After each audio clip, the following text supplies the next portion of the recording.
Bienvenue dans la troisième mi-temps du Middle pour débriefer la rencontre qui a lancé le tournoi de nos Bleus, les tenants du titre du tournoi Destination en Italie. Les Français nous ont fait peur, on va pas se mentir, on va longtemps y revenir dans cette émission, mais ils se sont imposés, les hommes de Fabien Galtier ouvrent leur tournoi avec une victoire 29-24, une victoire bonifiée à Rome. Avec moi dans cette émission, Yanis Guillou. Salut Yanis. Salut Vincent, salut à tous. Voilà, et alors je vous avertis d'avance, il aura énormément de travail dans cette émission, il devra gérer vos questions, les réseaux sociaux de Rugbyrama et Midi Olympique, mais il est prêt, il a la chemise, il a la belle coiffure. C'est Maxime. Salut Max. Salut à tous, salut Yanis. Voilà. La belle coiffure, ça dépend quand même. Oh putain, je me fasse assis d'entrée. Voilà, donc vous l'aurez compris, on est de retour depuis ce vendredi et l'annonce de la première composition de ce 15 de France pour le tournoi Destination 2023. La chaîne Twitch du Middle reprend du service et on espère jusqu'à, bien sûr, la Coupe du Monde. Messieurs, que l'on attend tous. Je le disais, et on va rentrer directement dans le vif du sujet. Les Français nous ont fait peur, Yanis. Ils ont été menés jusqu'à la 63e, 64e minute de 2 points, 24-22. Mathieu Jalibert est rentré, il a inscrit le 4e essai des Bleus. Les Bleus, bon, au final, c'est 5 points, ils nous ont fait peur, mais c'est 5 points. Ouais, on se fait peur. On a un peu l'habitude contre l'Italie de galérer en début de tournoi et tout, les automatismes, là, sachant qu'on a aussi pas mal de blessés et tout. Voilà, franchement, on pensait pas se faire peur comme ça, quoi. Il y a un très bon commentaire général que vous lirez de Jérém Fada qui dit les frissons mais pas les bons, mais c'est exactement ça, quoi. Ouais. On pensait que ça allait être tranquille. Franchement, qu'on allait leur foutre 40 pions. Je vais pas te mentir, on a compris qu'on se faisait peur quand à la 70e on célébrait une seule pénalité sifflée pour la France. C'est clair. On va pas mentir, on manquait pas de respect aux Italiens, mais bon, dans la rédaction du Middle, on était un peu serein, surtout à la demi-heure de jeu. Bon, après, ça c'est compliqué. Mais surtout, au vu des impacts, en début de match, franchement, les 30 premières minutes, on leur marche dessus sur les impacts. Quand on voit Gaël Fickou qui avançait sur chaque ballon, tous les petits ballons qu'on avait, Julien Marchand aussi, Cyril Bay, ont été très actifs et les Italiens étaient dominés physiquement. Ouais. Et au final, on se retrouve dans la mouise, quoi. Parce que je te dis qu'ils vont craquer, quoi, les Italiens à la 50e, à la 60e. Il y a eu plein de moments où on était dans leur 22 et on n'arrivait pas à concrétiser. Il y avait tout le temps une petite faute de main. En fait, c'était surprenant. Il y avait des actions où, comme les essais, je rappelle les marqueurs, bien sûr, Thibaut Flamand, Thomas Ramos, je les ai marqués. Étant Dumortier, bien sûr, première sélection, premier essai pour Lyonnais. Et ensuite, Mathieu Jalibert, je l'ai évoqué. Il y avait des actions, on avait l'impression que c'était trop facile pour les Français, notamment sur les ailes. Il y en avait d'autres, on en parlait Yanis pendant le match. Cyril Bay, plusieurs fois, il a essayé, sauf que les mecs ils reculaient. Alors en face, on a peut-être sous-estimé cette équipe d'Italie, je sais pas. Pourtant, on était prévenus. Mais c'était beaucoup plus compliqué que l'on attendait, quoi. J'avais pas l'impression qu'ils nous mettaient particulièrement le feu dans le ruck, qu'ils étaient particulièrement dominants sur les déplacements défensifs, qu'ils géraient pas si bien que ça nos attaques. Mais c'est juste que nous, on était brouillons. Et on a un peu balbutié le rugby. Alors peut-être que même si tous les joueurs, le staff a dit qu'il ne faut pas sous-estimer cette équipe d'Italie, on les a sous-estimés en finale sur le terrain et que ça passe. Et justement, le premier quart d'heure, première demi-heure nous a rassuré dans cette idée qu'on allait leur marcher dessus, quoi. Moi je vais un peu intervenir. Non mais je suis pas forcément d'accord avec toi parce que je me dis. Les Italiens, ils ont tapé l'Australie et on se rappelle comment nous on a gagné l'Australie en novembre grâce à un exploit de Damien Penaud. Donc l'équipe d'Australie, même s'ils avaient fait tourner sur le match face à l'Italie, je suis d'accord, mais ils les ont tapés, ils avaient gagné au Pays de Galles. Moi je trouve que c'est pas sous-estimer l'équipe d'Italie qui est arrivée à la France, c'est qu'aujourd'hui l'équipe d'Italie c'est plus l'équipe où on en met 60 en marchant, comme si toi même si tu jouais tu gagnerais pas, mais il y a 5 ans Max et moi on était sur le terrain, on mettait un essai, un petit 2 contre 1 là, Antoine Dupont là. Non mais ce que je veux dire c'est que il y a mélangé deux, je pense. Peut-être sous-estimé mentalement. Alors, très sûrement aussi. Puisque là ils ont des joueurs exceptionnels. Ange Capozzo il nous fait encore un truc de ouf sur chaque démarche. Il fait une première mi-temps moyenne quand même. Il est dans tous les, il est un peu dans les mauvais coups italiens. Il fait des en avant, il dégale des ballons, il perd des duels. Après quand il faut faire un exploit, je me permets, messieurs, avec mes belles fiches, Midi Olympique quand même. Non mais je me permets parce qu'on va vite savoir comment on jugeait l'équipe d'Italie d'il y a quelques années, puisque nous avons un invité de marque aujourd'hui. 38 sélections avec le 15 de France, joueur de l'Aviron Bayonnais. Il était sur le terrain de Ernest Vallon ce samedi après-midi. Les Bayonnais qui ont ramené un bon point de bonus défensif, il faut le dire, de Toulouse. C'est Maxime Macheneau. Alors il est avec nous, il a quelques jours de repos. Salut Max. Bonsoir tout le monde. Salut Maxime. Est-ce que tu nous entends bien déjà ? Ouais, je vous entends bien. Ok. Bon, mais du coup, on était bien sûr, on était en train de débriefer cette victoire étriquée, on le disait, de l'équipe de France face à l'Italie pour ouvrir ce tournoi. Toi qui as regardé le match de manière assidue comme nous, est-ce que toi aussi, à l'heure de jeu, quand même, tu avais quelques frissons qui traversaient le corps? C'est vrai que la victoire a mis du temps à se dessiner. Après, voilà, pour l'équipe d'Italie, quand même, a sorti un bon match. Ils ont réussi à tenir le ballon, à mettre des longues séquences de jeu.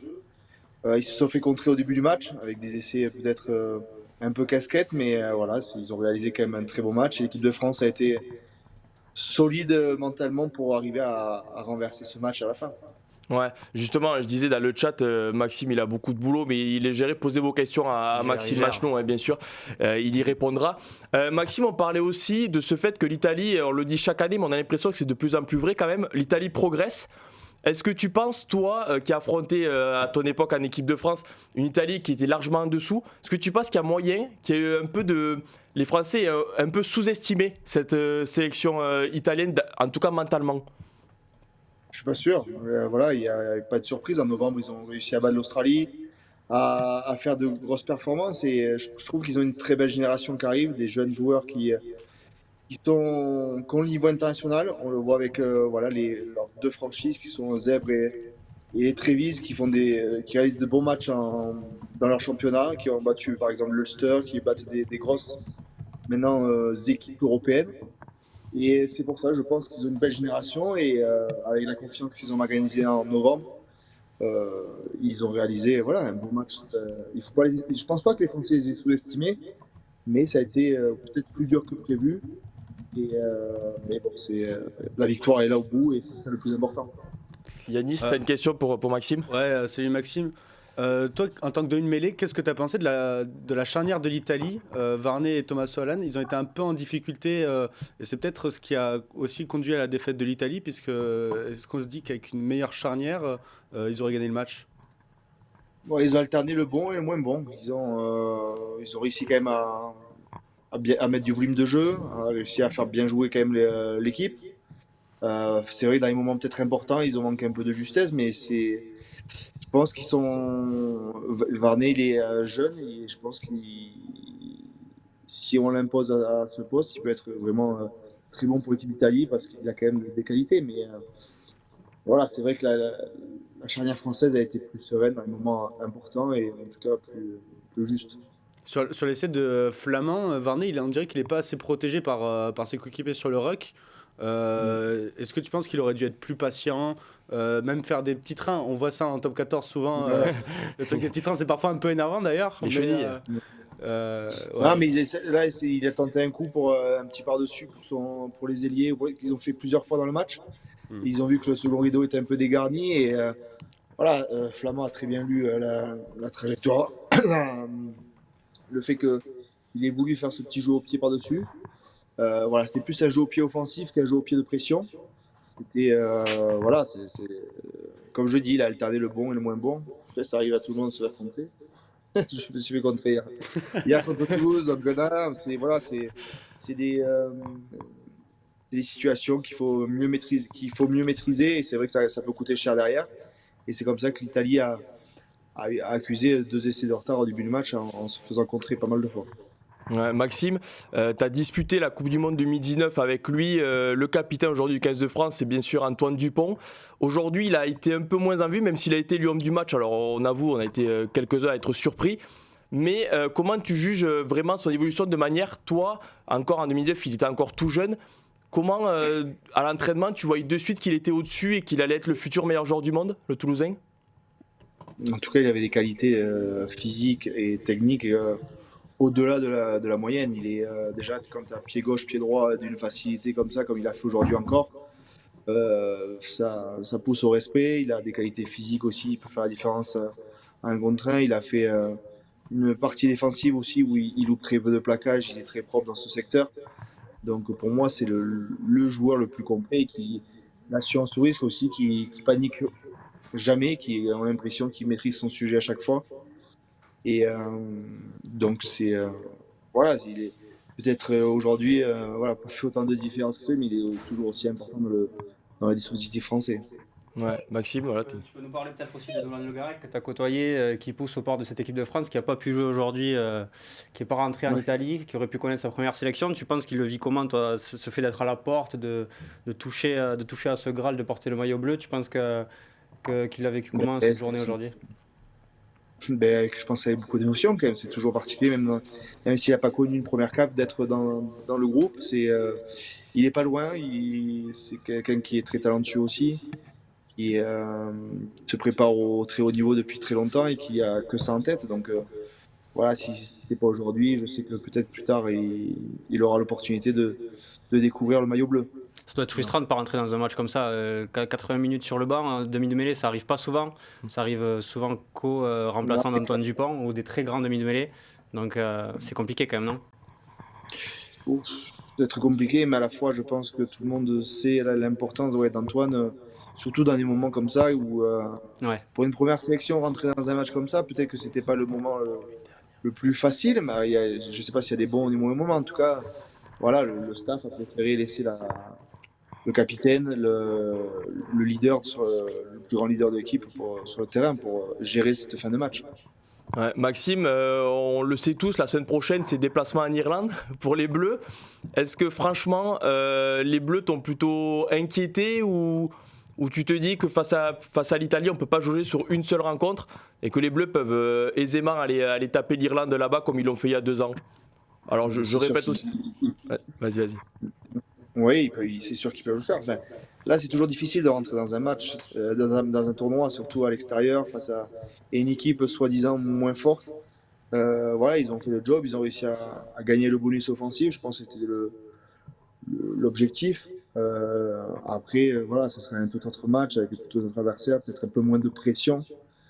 Parce que je ne sais pas s'ils seront attendus comme favoris, mais ça serait un match où voilà, les 2 plus grandes équipes, je crois, de ce tournoi vont s'affronter. Ouais. Tu penses que la France va se déplacer en outsider à Dublin? Que ce sont les Irlandais, logiquement, numéro 1 au classement IRB au World Rugby. Ils ont écrasé le Pays de Galles ce samedi. Bon, bien sûr, je le disais, toi, tu n'as pas pu voir le match puisque tu étais en train de défier Toulouse. Mais pour toi, la France ne sera pas favorite face à l'Irlande, même si elle a le Grand Chelem dans les mains? Sur la forme de cette semaine, voilà, après, c'est toujours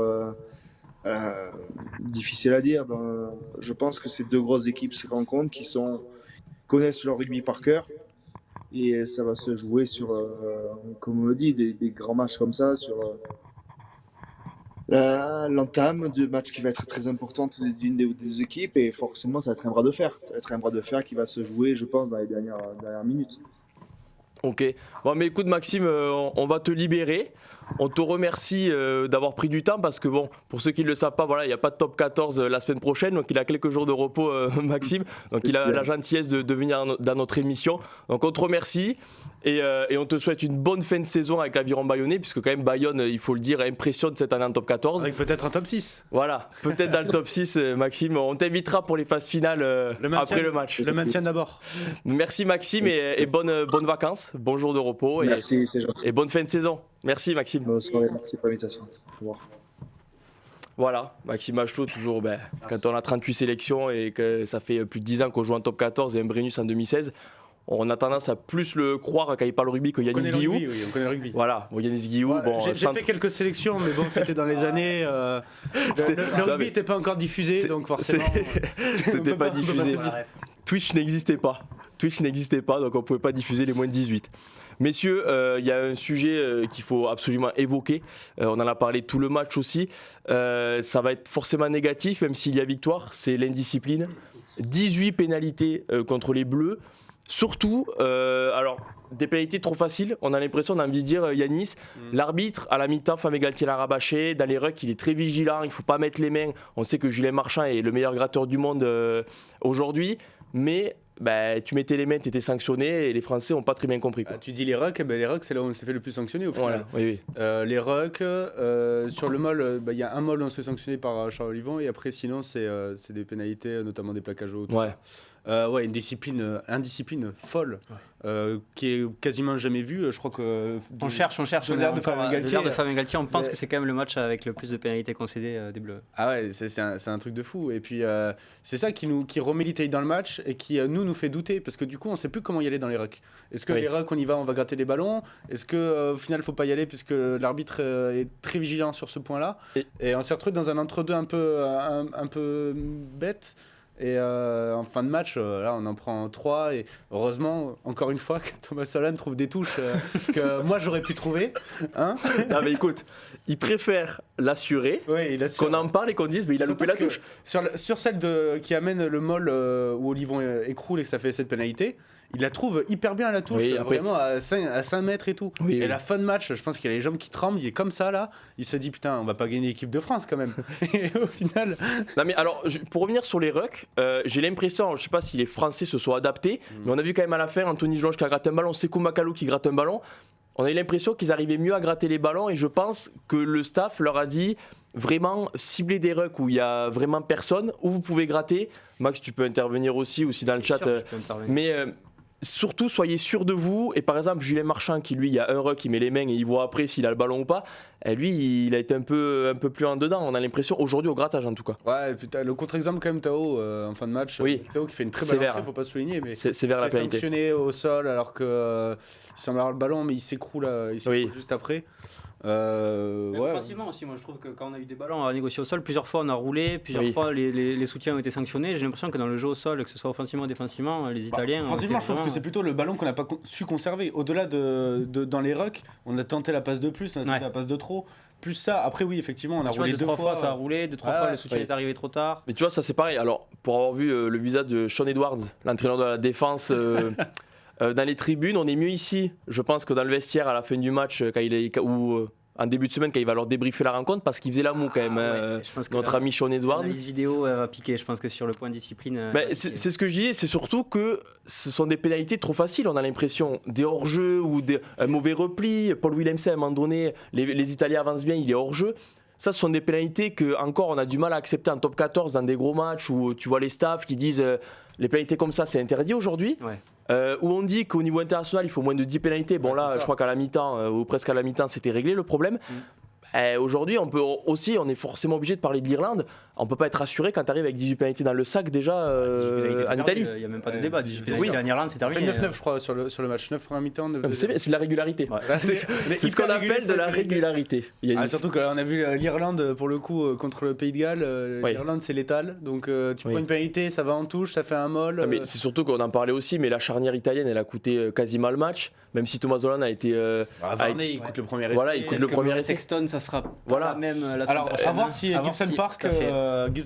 Oui, bon, Murray ou Gibson Park, voilà. Moi, je prends Gibson Park quand même. Oui. Là, si on peut faire un débat parallèle. Non, pas de débat parallèle, pas encore en tout cas. Murray ou Gibson Park. Non, mais dans le chat. Gibson Park, moi. Dans le chat, Murray ou Gibson Park. Non, mais tout ça pour dire que la semaine prochaine, forcément, on est obligé de parler de ce match. On se dit que les erreurs. Entre guillemets bêtes surtout qu'elles sont faites par des joueurs d'expérience. C'est Olivon 4 pénalités concédées, Willemsen 3 pénalités concédées, alors que c'est censé être 2 mecs quand même avec de la bouteille.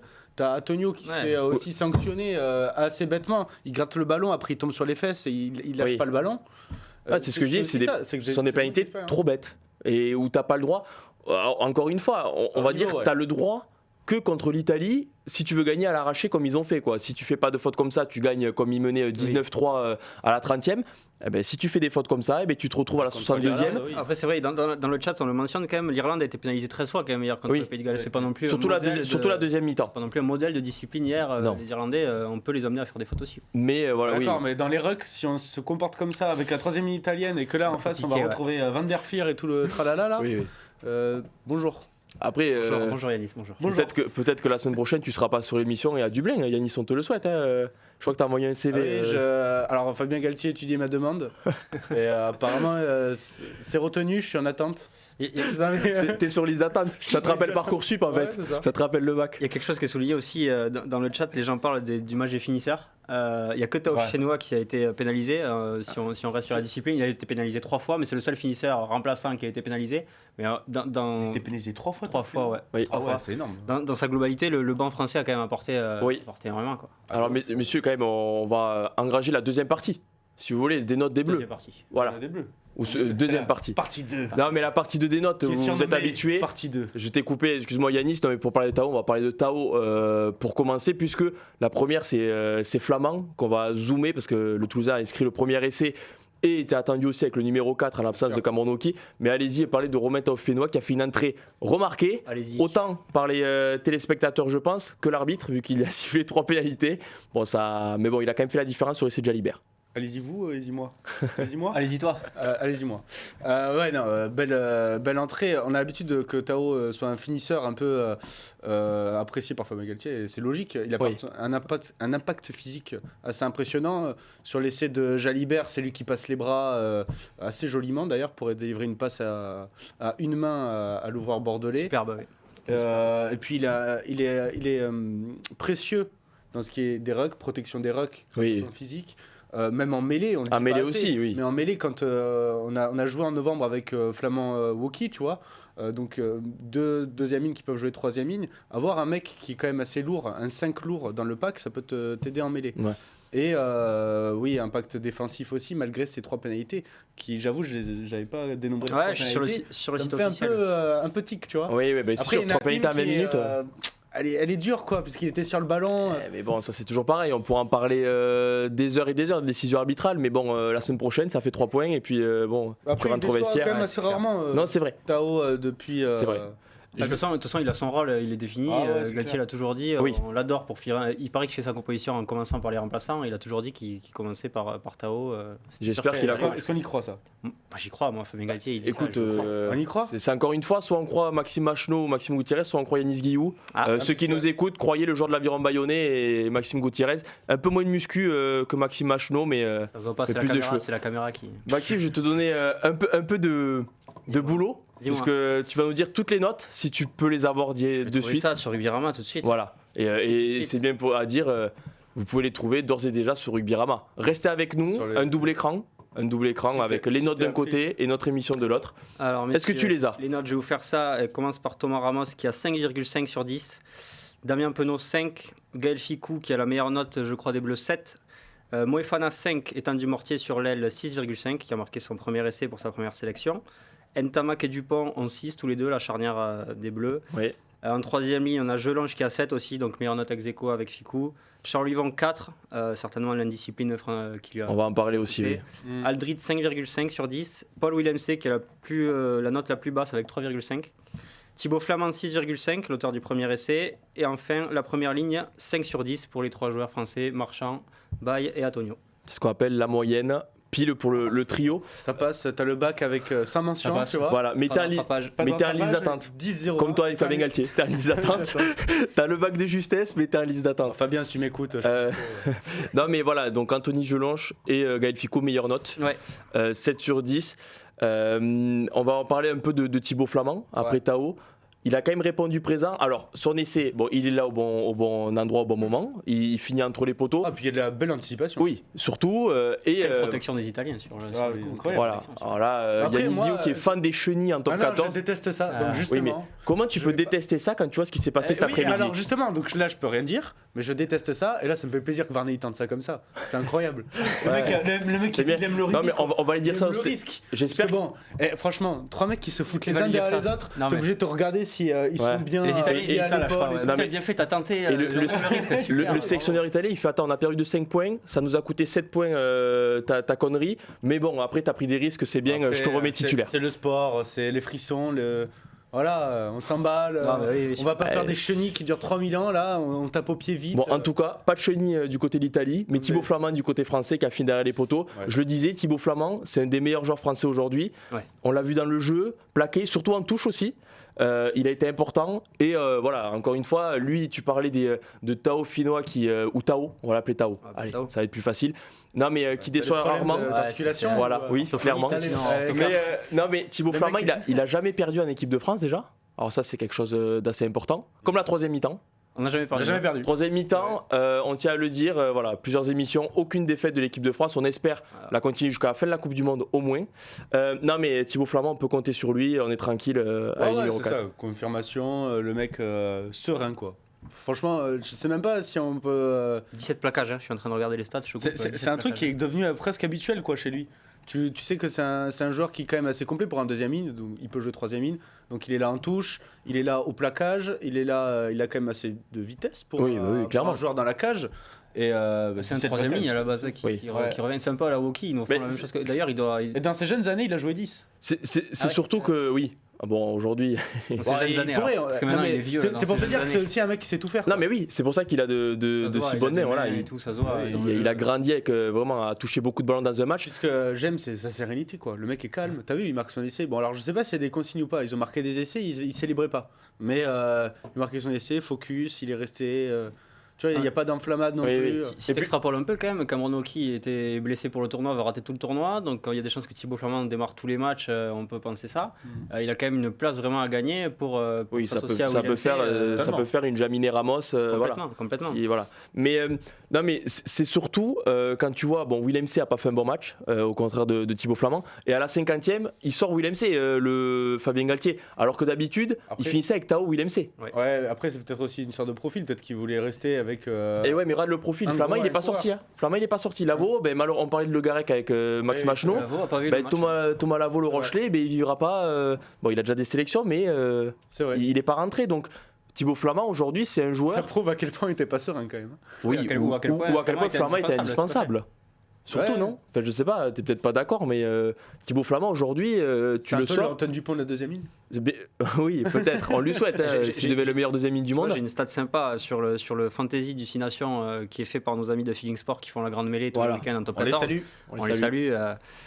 C'est Thibaut Flamand qui a le plus grand nombre de points avec 54, tu vois, c'est vraiment l'homme du match, en tout cas fantasy, en termes de stats, tout ça. En termes de stats. Et sur le terrain, il était pas loin de l'être. Il n'en est pas loin. Et pour nos journalistes aussi, puisqu'il a 6,5, Gaël Ficou et Anthony Gelonche, l'ancien castré, est à 7. On va passer juste derrière. Il est obligé de mettre une phrase sur Casse, c'est insupportable. Je dis juste qu'Anthony Gelonche a gagné sa place en équipe de France à Castres, c'est tout. Après, ce sont des faits, messieurs. Non, mais derrière, à côté d'Anthony Gelonche, il y avait Charles Olivon aujourd'hui. Alors lui, il a fait un peu comme Cameron Woki la saison dernière. Il a loupé le tournoi 2022, ce qui arrive au Racing Man cette saison. Au final, la blessure de Kroos, on ne sait pas trop, ou la confiance déjà accordée à Charles Olivon, il est titulaire aujourd'hui. 4 sur 10 pour Charles Olivon et 4 pénalités concédées, un carton jaune. Il a fait un beau début de match. Il est pas loin de marquer son essai. Il plaque le mec, il se relève, il est au soutien et il va marquer. Il fait un petit en avant. C'est dommage parce qu'il fait une action exceptionnelle sur le moment. Déjà, mais Charles Olivon, il doit faire la grimace quand même parce que t'as confiance, mais là 4 pénalités c'est beaucoup trop. Au niveau international, c'est pas possible. Surtout quand t'es le statut de Charles Olivon, c'est ce qu'on disait tout à l'heure, les mecs d'expérience. Mais t'as le statut de Charles Olivon, tu fais 4 pénalités et surtout. Plaquage haut qui amène le molle et tu écroules le molle. Alors en plus là il fait triple faute. Il écroule le molle devant sa ligne, donc faute cynique en étranglant le mec. Il sort pas après. T'as l'affaire, autant l'affaire jusqu'au bout. Donc carton jaune et cette pénalité, ça coûte hyper cher, surtout que c'est pendant ces 10 minutes d'infériorité où on passe derrière au score. Oui. Puisqu'on reprend une pénalité derrière et Thomas Soalan met 3 points.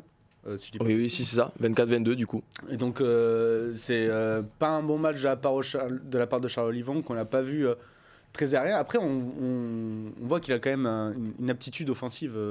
Il sent les coups, quoi. Mais c'est surtout un profil dont tu as besoin à côté de Grégory Aldrit, qui lui aussi on n'a pas trop vu. Il en a mis quelques-uns sur les fesses, mais voilà. Anthony Gelonche surtout. Oui, non, mais c'est un profil qu'il te faut à côté d'Anthony Gelonche et Grégory Aldrit. C'est aussi ce qui. Parce que. Ce sera le débat avec Kroos. Aujourd'hui. C'est vrai que Kroos plus Gelonche, ça fait un peu 2 hommes de l'ombre. Oui, mais aujourd'hui, Charles Olivon a loupé son match, mais il faut se rappeler, il a fait une énorme tournée de novembre. Donc on se dit que ça peut arriver de louper un match. Oui, forcément. T'en loupes 9 sur 10, Yanis. Si on est à 15 joueurs à chaque fois qui ratent pas un voilà, match. toi ça t'arrive d'en réussir 1 sur 10. selon lui, il en loupe 1 sur 10. Sur ça là. Bah oui, bien sûr. Non, mais je sais pas si dans le chat ça fait parler d'Olivon ou pas. Parce il y a des gens qui disent qu'il est au niveau, qu'il est passé à travers, mais qu'il a trop de caractère pour pas rebondir. Donc c'est vrai que voilà, t'en as parlé, il a de l'expérience, c'est un joueur, on pense qu'il sait qu'il est passé certainement à travers de son match, il va se remettre à l'endroit très vite. Il y en a d'autres qui disent qu'il est décevant, mais ça arrive, d'autres qui disent vivement le retour de Kroos. À l'image de l'équipe de France, c'est le symbole de l'équipe de France. Mais moi je pense pas qu'on puisse non plus tirer des conclusions trop hâtives sur le fait qu'Olivon ce soir a perdu une place. Il est passé à travers d'un match comme beaucoup. Mais bon, on se dit que quand on voit le vivier français. C'est pas le poste où il faut passer souvent à travers. Voilà, aujourd'hui, il y a des joueurs qui sont cadres, dont fait partie Charles Olivon aujourd'hui, mais il y a un an, Melvin Jaminet était un cadre. Cite-moi un poste où faut pas passer, où c'est ok de passer à travers un match. À la troisième ligne, t'as quand même des gens qui regardent les matchs à la télé. T'avais Kroos, Cretin. Pour moi, aujourd'hui, partout. Mais non, c'est Koumakalou qui est sur. Non. Je suis d'accord, mais si aujourd'hui, un ailier qui passe, un ailier derrière. Un ailier qui passe à travers. Regarde, Gamavillière, je pense qu'il est comme ça parce que Tanguy Mortier fait un bon match. Oui, mais Tanguy Mortier, déjà, sa première sélection, c'est pas non plus un cadre qui avait. Mais on parle troisième ligne. Si aujourd'hui Tanguy Mortier, il loupe complètement son match, ce qui est pas du tout vrai. Tu mets qui en Irlande si tu le remplaces. Oui, mais tu vas décaler beaucoup moins de solutions. Beaucoup moins de solutions qu'à troisième ligne. Après, c'est normal, c'est le poste qui veut ça aussi. Peut-être, mais il y a moins d'ailiers aujourd'hui qu'on considère au niveau international. Il y en a eu, il y a des Mathis Lebel qui peuvent prétendre. C'est Koumakalou, hein. Il a déjà fait qui a fait une bonne entrée, c'est Koumakalou. Aujourd'hui, en troisième ligne. En troisième ligne, mais qui a fait une bonne entrée. En numéro 8 même. Non, c'est Jelonch, j'ai passé 8. C'est Jelonch qui a terminé la rencontre. C'est celui qui se met derrière, c'est le 8 au milieu des trois. D'accord. Après, c'est le seul mec qui a pas fait de rugby ici. Après, peut-être que toi, Duban, tu vois mal les mêlés. Tu sais pas où est le numéro 8. Tu vois pas les reliefs, non? Je vois pas les reliefs. Et ça, c'est une histoire vraie. Je vois pas les reliefs. Parce que je suis hyper ultra passé. C'est une trop longue histoire pour vous expliquer pourquoi il ne voit pas les reliefs. Non, mais en tout cas, Charles Olivon, on ne dit pas qu'il sera pas titulaire en Irlande. On suppose qu'il sera titulaire, puisque déjà, François Kroos, qui est peut-être le prétendant numéro 1, et pas dans la forme de sa vie, il revient de blessure. Aujourd'hui, le mettre en Irlande, bon, peut-être qu'il sera sur le banc. Peut-être aussi pour avoir du temps de jeu, pour éviter de faire comme on a fait avec Cyril Bay, même si apparemment la blessure était différente, mais de faire revenir un joueur trop vite et que du coup il se fasse mal ailleurs ou qu'il ne soit pas dans le rythme. Et il y a eu débat cette semaine déjà avec Gabin Villiers. Qu'on salue, Gabin Villiers qui, je pense que s'il a pris toute la malchance pendant des mois, au début du mandat de Fabien Galtier, on disait que les blessures épargnaient le sélectionneur français. Bon là, tout s'est mis sur Gabin Villiers, le pauvre. Il y en a d'autres, on passe à Jonathan Dantier aussi. Et Cameron Woki qui sont les trois titulaires. Mais bon, Gabin Villiers qu'on salue parce qu'il a vraiment pas de chance, le pauvre. Non, mais le staff des Bleus a peut-être été un peu, on peut évoquer ça, a peut-être été un peu rapide en besogne pour le reprendre, lui faire des entraînements à très haute intensité. Il dit ça parce qu'il sait qu'il y a des personnes sur ce plateau qui ne sont pas d'accord. Moi je pense que c'était une petite erreur, mais est-ce que je suis pas médecin? Une petite erreur, une grosse erreur maintenant pour la cheville. Pour moi c'est comme Jonathan Sexton avec les commotions. Tant que les médecins ils donnent leur feu vert, il n'y a pas de souci. Non mais oui. On saura jamais, nous on n'a pas la vérité. Qu'est-ce qu'il fasse malheureusement, je pense que c'est aussi de la malchance. Certes, c'est la même cheville et tout, mais 50 minutes en top 14, tu reviens, tu fais un entraînement, ça me paraît être un peu prématuré. Je sais pas. Je pense que déjà le joueur a donné son accord, donc à partir de ce moment-là, je veux dire, c'est aussi son choix. C'est vrai. Ce que s'il se disait, moi je fais attention à mon corps, les gars, je vais pas revenir trop vite, dans 2 semaines je reviens. Mais aujourd'hui, on parle de vivier français. Qui ose dire ça aujourd'hui à la 15 de France quand t'as 50 joueurs qui peuvent être titulaires? Le problème, c'est qu'il a pas dit ça et que maintenant il est absent pendant je sais pas combien de mois. Pour moi, pour résumer, je pense qu'une fracture, c'est de la malchance pure et dure et que, voilà. Puis il doit le savoir en plus, Villiers, il a gagné sa place parce que Théi Thomas était blessé, il a fait une tournée d'été super sympa, il a gagné sa place, il a été titulaire indiscutable. Là, tournoi l'année dernière surtout. Oui, il a confirmé après sur le tournoi, mais il était déjà titulaire. Là, il sait qu'une blessure en équipe de France, ça peut aller vite, quoi. Étant du Mortier, s'il enchaîne tous les matchs de destination. Bon, il sera absent environ 2 mois. Je me pose la question, est-ce que le staff, il est pas un peu, je sais pas comment dire, attendri par la situation de Gamavilliers? Tu vois, quand Fabien Galtier, vendredi, il a dit en conf de presse. Il y a une question intéressante. Il y a un commentaire super marrant qui vient de faire marrer de Gab 3663 ASM. Bon, je pense qu'on sait d'où ça vient. Les gars, changer de fringues, vert, blanc et orange, c'est pas bon signe. C'est vrai que quand on nous c'est pas mal. Ensemble, j'avoue que c'est pas mal. On l'a pas calculé. C'est vrai. C'est pas mal, c'est pas mal, mais oui, non, on te rassure, si tu veux, ça habite. C'est lui là, pourquoi il s'habille en vert? Mais c'est moi le problème, si tu t'es habillé en noir, il n'y aurait pas de problème. On aurait dû mettre en rouge en fait. On ne doit jamais s'habiller en vert. Oui, bon. Il connaît pas les codes. Non, mais ouais, lui, peut-être catastrophique. Hein. Ouais, non, mais c'est de la malchance. Écoute, non, mais Ça fait marrer le chat. pour revenir à Gabin Villiers, il nous fait marrer aussi quand même. On te félicite, ASM, même si ce week-end, les Clermontois et moi-même ne sont pas amis, après ce qui s'est passé ce samedi en top 14. Mais ce n'est pas grave. Pour revenir au 15 de France, on va passer aux arrières un peu. Ouais. Alors, on a parlé de Gabin Villiers qui fait partie des arrières, même malgré sa blessure. Romain Tamac, alors Antoine Dupont, est-ce qu'on passe 30 secondes pour dire qu'il a été l'homme du match et que si aujourd'hui il s'appelle pas Antoine Dupont, ce n'est pas l'homme du match? Moi je t'explique comment ça a été fait. Oh là, Ils ont vu les 30 premières minutes du match, ils ont fait oh putain, faut choisir l'homme du match. Alors ils ont mis Antoine Dupont et après ils ont pu regarder le match. Ah bon. Après Antoine Dupont fait un bon match. Hein. Oui, il fait un bon match. Il fait un bon match, on a trop l'habitude qu'il fasse des choses Il exceptionnelles. s'éteint un peu au fur et à mesure du match, mais franchement les 30 premières minutes elles sont très très bonnes. Hein. Très très bonnes. Et à côté de lui, il y avait son acolyte de toujours, j'ai envie de dire, ou depuis plusieurs saisons, son grand ami, Romain Tamac. Du bon et du moins bon, surtout du bon quand même, Romain Tamac, 6 sur 10. Il était attendu après sa tournée de novembre loupée. Aujourd'hui quand même, alors il a été un peu discret, mais comme Antoine Dupont il s'est un peu éteint, forcément quand tu as un pack qui est dominé, c'est compliqué derrière d'envoyer du jeu.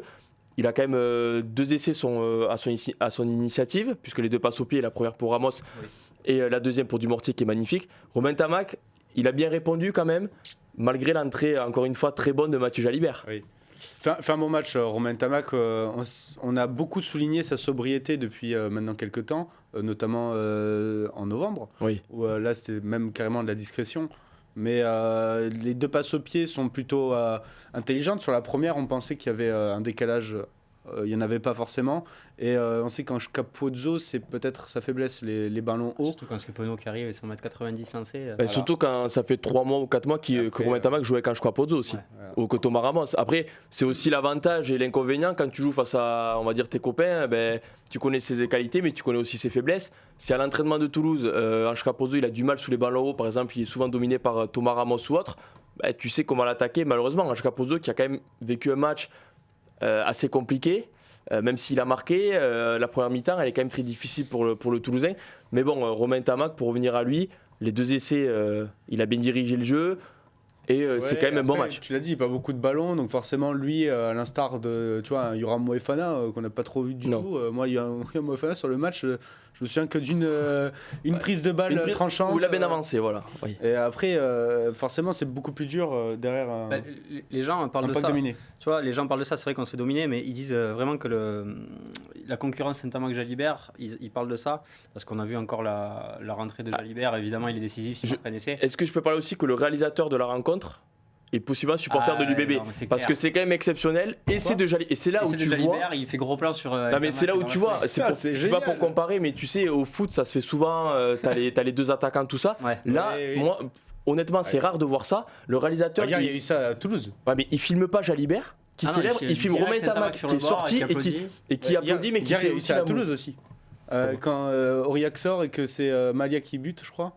Et ils mettent direct au Aurillac. Oui, il n'y a pas vraiment de concurrence. Les gens disent que Tamac, tu vois, sur 60 minutes qu'il a fait, il a été gestionnaire, il n'a pas pu avoir de coup d'éclat, il a fait des passes. Il a été bon en défense. Il a été bon, mais c'est là qu'on a une force, c'est que Jalibert rentre avec sa fougue, avec son petit grain de folie, et sur les 20 dernières minutes pour passer une défense. Je vais dire, même si vous savez quel club je supporte, et vous savez aussi mon amour pour le jeu, notamment je veux pas les chenilles, tout ça, je veux que ça joue vite et tout, mais il y a un profil un peu à là, je trouve, Julien Marchand, un peu à Tom Ovaka, dans ce duel entre Jalibert et Ntamak, mettre quelqu'un de plus gestionnaire, peut-être un peu plus complet en début de match, et amener de la folie en fin de match, un attaquant exceptionnel, peut-être un des meilleurs du monde. C'est sûr, un des meilleurs du monde.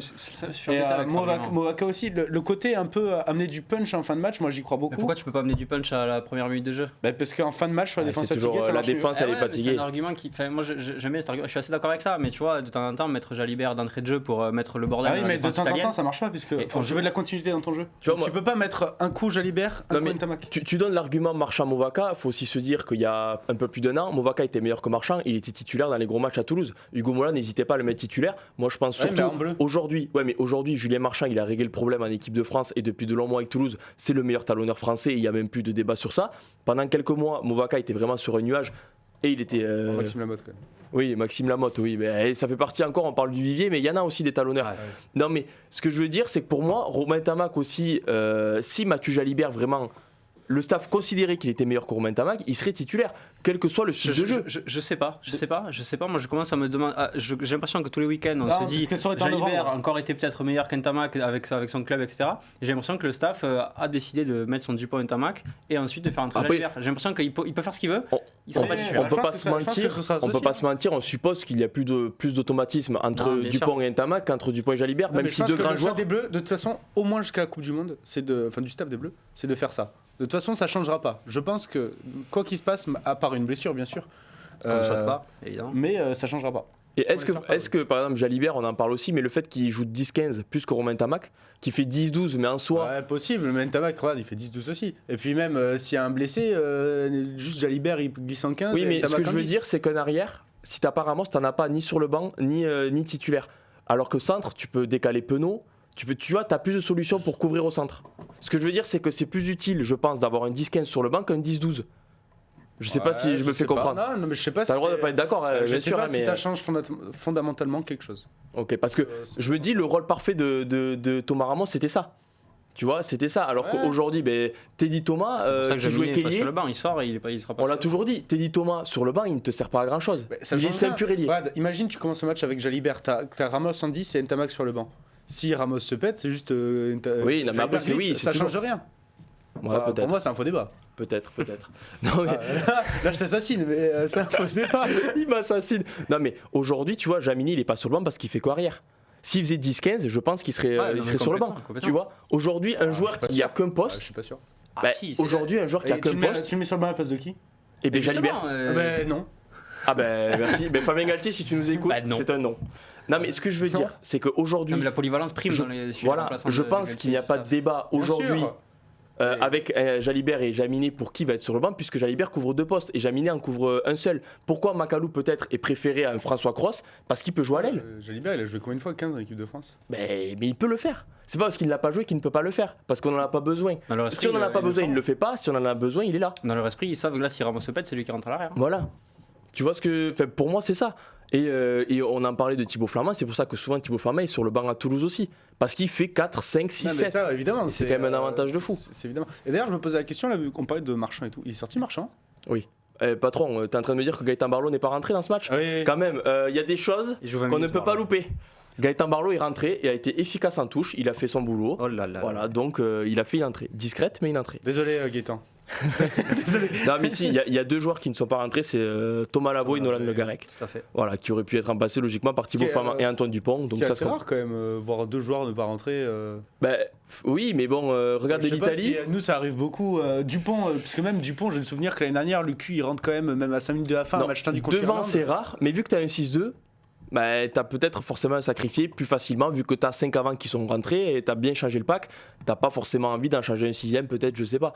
Alors que l'Italie, tu vois, les sélectionneurs italiens, ils sont devant, ils ne faisaient pas un changement, ils sont repassés derrière, il a rentré tout le monde et je pense qu'il aurait voulu aller au bout avec 2 joueurs qui sont rentrés. S'il fallait gagner le match comme ça, il l'aurait gagné comme ça, tu vois. On pourrait être sélectionneur en vrai.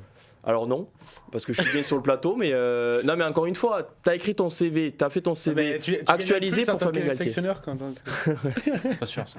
Pas sûr. Remarque. Bon. Non mais faux débat. Messieurs, on va revenir aux joueurs et laisser les postes de sélectionneur à Fabien Galtier. Ouais, ça a l'air de tout ça. On lui fait confiance pour l'instant. Oui, on lui fait plus confiance. En cas de faux pas, Fabien, on arrive derrière. Du vivier partout. Si tu nous écoutes. Gaël Ficou, on a parlé. Alors il y aura Moefana discret. Gaël Ficou, lui aussi était, on va dire, habitué à la discrétion en équipe de France, mais aussi à la perfection, puisque on n'en parlait pas parce qu'il ne faisait jamais de conneries. Faut le dire, Gaël Ficou est toujours le joueur parfait. Mais aujourd'hui, quand même, il a fait des différences, il a fait avancer. Et si on regarde, il est à l'initiative notamment du 4e essai, où il fait avancer et derrière ça joue et ça régale. C'est le joueur qui bat le plus de défenseurs italiens côté français avec j'ai une image, il pose un cul au talonneur. Oui. T'es talonneur, tu prends un cul par un centre, alors que le centre il est arrêté. Franchement, Ficou sur l'action, il était pas lancé. Il y a 2-3 talonneurs qui prendraient des coups par les Ficou. C'est ce qu'on appelle le rugby moderne, quoi. Je pense qu'il y a un mec qui jouait il y a 30 ans, il fait un malaise. Après, tu vois, Ficou, c'est pas un tu-se-va, quoi. Il fait pas bodybuilder non plus. Après, oui, mais je le prends pas en face. Ouais, hein. Non, bien sûr que non, mais Oui, c'est un talonneur. c'est pas Tuisova. Tuisova, c'est au-dessus. Après, oui, le mec est leader défensif de l'équipe, enfin capitaine défensif de l'équipe. Il a régné sur le match, avancé sur sa contact, et puis il a cette intelligence de jeu lui aussi. Il sait dans quelle zone attaquer, il sait où fixer, quoi faire, avec qui jouer. Et il a toujours été juste dans ses choix. Il a toujours été perforateur au contact. Il a su avancer au contact, solide. Il fait un super match. Je lui aurais même donné 8. Il fait 15, Franchement, il était obligé de finir sur ça. J'aurais donné 8. il fait 15 plaquages, même en défense. Là, on parle d'attaque. Même en défense, il fait 15 plaquages. C'est un des meilleurs défenseurs au centre du monde. C'est le troisième plus gros placard Non, français. mais c'est ce que je dis. On n'en parle pas parce qu'on n'a pas d'image ou d'essai encaissé par le 15 de France où Gaël Fickou s'est trouvé. Depuis un an et demi, alors peut-être que j'ai un trou de mémoire, non, je crois mais pas, aujourd'hui, j'ai jamais vu Gaël Fickou prendre un raffut. C'est Assurance Historique, s'il y en a un qui dit pour parler de Fickou. Blague d'actualité. Il joue dans le prochain Astérix. En même temps, vu le monde de Kai, il pourrait avoir sa place. Hein. Mais bon. Ouais, oui, non, c'est vrai. Non, mais Gaël Fickou, d'ailleurs, je le dis, parce que ça a peut-être échappé à beaucoup de monde, qui a battu le record aujourd'hui du nombre de matchs dans le tournoi pour le 15 de France. C'était son 40e match dans le tournoi Destination. C'était folle, hein. Ah ben la stat est folle. Non, mais la stat est folle. Opta Franco, excusez-moi, c'est mon rôle aussi. 40, t'as dit? Oui. Ça commence à faire beaucoup quand même. Bah 40 matchs. Oui, puisque... Ah mais je croyais que tu disais que c'était pas possible. Non, excuse-moi, je pensais que tu faisais de l'ironie. C'est Halloween John qui se rapproche de Paris C là, on a entendu hier, il est à je sais plus combien, 80 presque. Mais il joue depuis 1966, donc ça fait... Il a environ 145 matchs. Non, Gaël Fickou a 40 matchs, Halloween Jones a 40 tournois, c'est différent. C'est différent, Halloween Jones que les Français croiseront lors de la dernière journée, peut-être pour le match du Grand Chelem. Oui. Ah mais Fickou, on peut y revenir, Fickou s'il y a... Ils n'ont pas le même niveau de jeu, Halloween Jones et Fickou en ce moment. C'est pareil, quand ils font la compo, il y a des postes intouchables, Fickou. Ouais, mais honnêtement, toi aussi, Max, qui aime bien le Racing, on va le dire. Ouais, c'est pas facile. Quand tu vois les matchs de Fickou au Racing et tu vois les matchs en équipe de France, ça doit quand même être frustrant. T'es supporter du Racing, ça me fait penser, c'est un joueur, il se sublime en équipe de France, mais c'est vrai que si on regarde les matchs en top 14, bah, tu te dis, tu le vois pas parce qu'il fait pas de conneries, mais tu le vois pas non plus quand il fait des différences comme il a fait aujourd'hui. Enfin, je sais pas si vous êtes d'accord, parce que nous qui jouons à la grande mêlée, quand même, faut le dire. Moi, je le mets jamais. Voilà, on le met jamais. C'est pas un joueur, c'est plus un joueur, ça l'a été, il a eu des fulgurances, et ça l'est toujours, il peut toujours. Ouais, ça peut toujours être un joueur frisson. Quand il démarre sa carrière, Gaël Fickou, c'est un vrai joueur frisson. Et même quand il est au Stade Français, il perçait il mettait des essais de 5-4 mètres, comme met aujourd'hui. C'est l'année dernière qu'on va gagner en Écosse, où il met un essai de fou, où il part de quasiment du nez, et il va marquer dans l'autre coin, tu vois, c'est des choses. Il est capable de faire ça. Les gars, ça s'appelle la trentaine, ça. Non, mais c'est juste qu'aujourd'hui, je pense qu'il est capitaine de la défense, il a un rôle qui lui est clair et il faut mettre des timbres, il faut pas rater un plaquage. Je pense qu'il est capitaine de la défense du Racing aussi, bon, dans ces cas-là, mais oui, mais voilà, pour moi, je suis heureux de voir Gaël Fickou à ce niveau en équipe de France, mais du coup, peut-être que dans un mois et demi, je serai déçu quand il va revenir au Racing. Ce n'est que mon avis, mais il apporte pas forcément ce qu'il devrait au Racing. Aujourd'hui, quand tu as Francis Hailly et Gaël Fickou associés, tu t'attends plus à avoir Francis Hailly à mettre Rafu et partir que Gaël Fickou. C'est peut-être ce qu'on leur demande, mais tu vois. Et comme ça a été le cas avec Cameron Wauquiez en novembre aussi, qui faisait un mauvais début de saison, qui a été énorme en équipe de France. On parle de joueurs de l'ombre devant, on a cité Jolanche. C'est un joueur un peu de l'ombre derrière lui, et maintenant son rôle c'est ça, on le voit pas, mais en fait il est exceptionnel, quoi. Voilà, et Gaël, si tu nous écoutes, reste comme ça en équipe de France, surtout. Et le Racing, tu feras plaisir à Max si tu fais des énormes matchs avec le Racing. T'inquiète pas. Non mais voilà, on va fermer la page Gaël Fickou qui a impressionné aujourd'hui. 7 sur 10, bonne note. Et qui, le meilleur. De toute façon, ils l'ont mis en meilleur français, et je pense que le meilleur français du match. Voilà. Gaël Fickou, alors on passera ensuite à Ethan Dumortier et Thomas Ramos, mais on me dit à l'oreillette que Vincent Bissonnet, en direct de Rome, la chance, est avec nous. Comme Maxime Machon, on espère que ça va aussi bien se passer qu'avec le demi-mêlée de... Voilà. Bonjour. Salut Vincent, est-ce que tu nous entends déjà? C'est important. Ouais. Voilà. Ok. Parfaitement. Tu nous vois ou pas aussi? Oh là, il y a du monde à côté. T'as du monde à côté, t'as quoi? T'as les Français qui célèbrent ou qu'est-ce qui se passe? Non, il y a juste quelques supporters qui boivent des bières. Bon, on va les laisser savourer leur bière tranquillement alors. Vincent, on parlait à l'instant de Gaël Fickou, mais bon, on va revenir bien sûr, tu es sur place et on le comprend vite quand on voit le stade derrière toi. Au niveau de la conférence de presse, le sélectionneur, je suppose Fabien Galtier, était un peu insatisfait de la prestation de ses joueurs. Eh bien, figure-toi que non, Vincent. Il était plutôt... Alors, il a rappelé une évidence, hein. Il dit gagner un match du tournoi, C'est pas anodin, gagner à l'extérieur, c'est pas anodin. Et il dit au final, l'objectif comptable, il est atteint. Il dit on voulait vraiment les 5 points, ils les ont. Voilà. Après, il a clairement dit, voilà, je ne suis pas chafouin, mais le sentiment reste mitigé par rapport aux attentes qu'il pouvait avoir sur la production collective de ses joueurs. Voilà, et après, ensuite, quand il a mis de côté la langue de bois, non, qu'est-ce qu'il a dit, surtout au niveau de la discipline? Parce que 18 pénalités, on en a beaucoup parlé. Je suppose que vous aussi en avez beaucoup parlé du stade. Ouais. Il y a des fautes trop bêtes que les Français ne nous avaient pas habitués à faire. Ouais, non, il a dit 18 pénalités, c'est pas acceptable à ce niveau. Il dit là, c'était vraiment une balle, se tirer une balle dans le pied.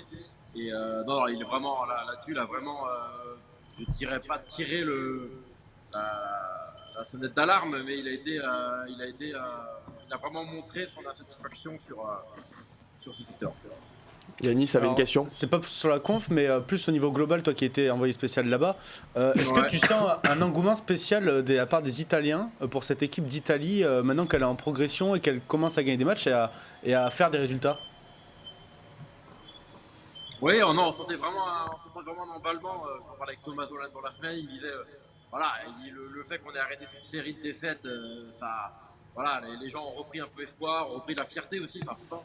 Et voilà. Mais alors, j'étais un peu déçu de l'affluence. Il y avait quand même les 2/3 du stade qui étaient pleins. Je m'attendais à ce qu'il y ait un peu plus de monde. Il y avait des bâches un peu là sur le 3e anneau, sur le 2e anneau, et le reste du stade n'était pas plein. On va arrêter à AS Roma Empoli hier, il y avait beaucoup plus de ferveur. Voilà. Parce que ça reste un pays de foot. Hein. Voilà, pour ceux qui nous écoutent, Vincent Missonnet était quand même au match de l'AS Roma hier soir, où il y avait un peu plus d'ambiance apparemment que ce Italie-France. Ça valait pas Brive-Perpignan. Hein. ça valait pas Brive-Perpignan, Vincent. T'as quand même loupé le gros match. Le meilleur match, quoi. Le gros match de l'USAP. Ouais, plus sérieusement, voilà. Pour revenir sur le match, est-ce qu'ils ont parlé un peu des Irlandais, du futur affrontement des Bleus? Parce qu'on sait que ce match, bon, au final, au niveau comptable, ce sont 5 points dans la poche, le boulot est fait. Mais on pense tous à ce déplacement à Dublin. Je suppose que des questions ont dû être posées à ce sujet. Vu que tu fais parfaitement ton boulot. Tu penses bien qu'on n'a pas manqué de leur parler de cette échéance à la fin de la conférence de presse.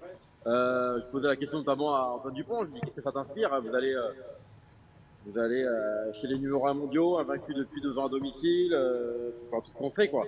Et voilà, il a répondu, il a dit voilà, le contexte est posé. Il dit on sait que ça sera un défi de très haut niveau. Et il dit voilà, il faudra vraiment élever le niveau par rapport à ce qu'on a pu montrer aujourd'hui à Rome. Dans les tribunes ou sur le terrain, si tu as pu voir les joueurs, leurs expressions, celles des supporters, c'est quoi qui est ressorti côté français et côté italien? Est-ce que les Italiens étaient frustrés, pensaient pouvoir tenir ce match et aller le chercher? Est-ce que les Français au final étaient heureux d'avoir gagné sur le gong? Qu'est-ce que c'était qui prédominait comme sensation?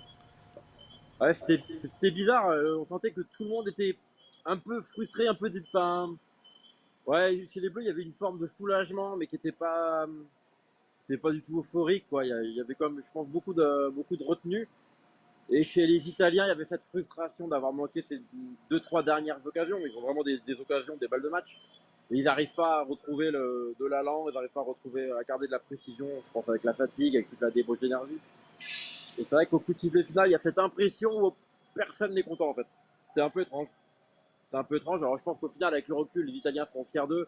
Et les Français, évidemment, voilà, le scène des 5 points, ils auraient signé pour, même malgré ce scénario. Mais voilà, c'est vrai qu'à chaud, un sentiment vraiment bizarre, cette fin là de match qui tombe un peu à plat, entre guillemets, quoi. Est-ce que si vraiment ils ont un 16e homme derrière eux avec un Olympico bouillant et tout ça, est-ce que sur les dernières pénaltouches ils vont pas la chercher cette victoire? Est-ce que les Italiens qui avaient autour de toi, les journalistes, qui sont censés ne pas trop montrer leurs émotions, et les supporters, tout ça, tu sentais qu'ils poussaient ou tu sentais qu'ils étaient là vraiment en spectateur? On sait que maintenant le Stade de France, tu vois, si ça arrive, on pousse, quoi.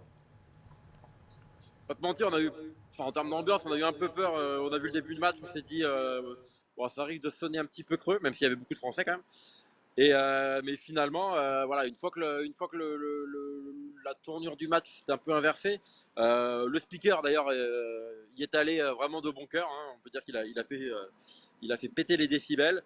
Et dans le public, vraiment, là, sur le troisième essai italien, sur la pénalité de Tommaso Holland qui leur permet de passer devant, il y a vraiment eu un gros soutien dès qu'il y avait une pénalité pour les Italiens, et il y en avait beaucoup. Il y avait vraiment un vrai engouement, il y avait une bonne énergie quand même au stade olympique. Je pense que les gens croyaient vraiment en la victoire et ils pensaient revivre une belle émotion 10 ans après. C'est pas arrivé, voilà, je pense que le public quand même, j'ai plus l'affluence en tête, je crois que c'était 45 000. Mais le public a quand même bien joué son rôle. Voilà. Peut mieux faire, mais c'était quand même pas mal. Au niveau des notes, on était en pleine deuxième partie au niveau des joueurs. Paul Willemse, parce qu'on n'en a pas parlé nous ici, c'est la plus mauvaise note des Bleus. Est-ce que vraiment vous l'avez trouvé emprunté, le deuxième ligne français sur le terrain? On sait qu'il a été sanctionné notamment pour un hors-jeu en remplacement. Est-ce que vraiment il donnait l'impression de ne pas du tout être à son niveau et d'être en difficulté? Ouais, à chaud, c'est dur.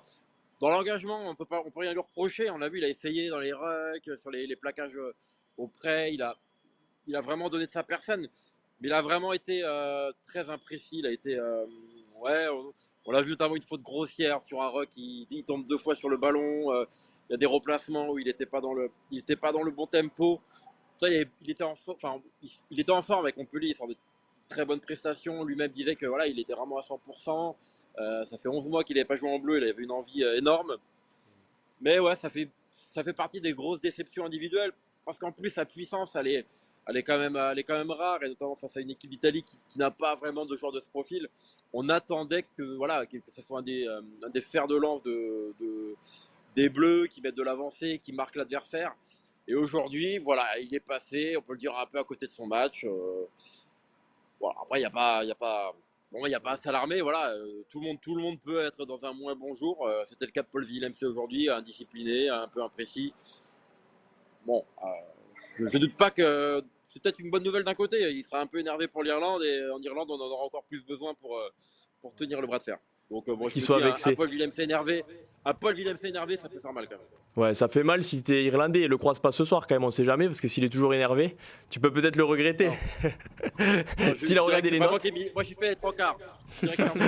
Ah oui, et il se dédouane tranquillement. Il va même balancer qui c'est qui a fait les avants bientôt. Écoute, beurre de lait. Je veux dire, rien n'est perdu. Il faut jouer sur la rapidité, Vincent, si jamais tu croises Paul Willemse, par expérience. Ouais. Bah écoute, on va te libérer, Vincent. Et si jamais tu croises Francesco Totti pas loin, tu fais une petite photo pour nous, vu que tu es Thomas Jonas Roma, peut-être qu'il était dans les parages. Là, merci Vincent. On rejoint à 21h, c'est pour ça que je suis pressé. Ouais. Merci Vincent et bon retour parmi nous dès demain, je pense. Bah oui, il va nous retrouver. Ils vont nous retrouver. Allez, ciao Vincent et merci. Ciao. Ciao Vincent. Merci. Allez, ciao. Voilà. Quel bel accent. Avec le bel accent italien. Tu passes de. Il a l'air, regarde, il a dit ciao. En fait, il parle avec les mains. Il parle avec les mains, ça suffit. Non, mais tu passes 2 jours à Rome, t'as l'accent italien directement. Voilà. Comme il a fait. L'accent italien? Non, le fais pas. Ouais, voilà, non, je le fais pas. Je peux faire accent espagnol, mais pas italien. Pour terminer la deuxième partie, on va parler un peu du triangle arrière de manière générale. Il y avait Étendu Mortier qui a marqué pour sa première sélection et qui a fait un bon match. Oui. Il y avait Thomas Ramos, match mitigé, si je m'avance ou pas, ou faites-moi signe si vous êtes d'accord ou pas d'accord avec moi. C'est la vérité, mitigé. Ok, bon, Thomas Ramos, on le voit, c'est celui qui est affiché sur votre écran. 5,5 sur 10, on va s'arrêter un peu sur le Toulousain. On a beaucoup parlé de sa concurrence avec Melvin Jaminet. On a aussi beaucoup parlé que le staff, aujourd'hui, lui fait confiance pour le numéro 15 bleu. Il a répondu présent, avec parfois quelques trous d'air, Thomas. Je trouve que dans la rédac, notamment, c'était un peu dur avec lui. Alors, c'est peut-être que je suis à contre-courant de tout le monde. Mais moi, je l'ai trouvé plutôt juste. Alors, il manque 2 coups de pied. C'est vrai que c'est son job aussi. C'est le job d'un buteur, mettre ses pénalités, tout ça.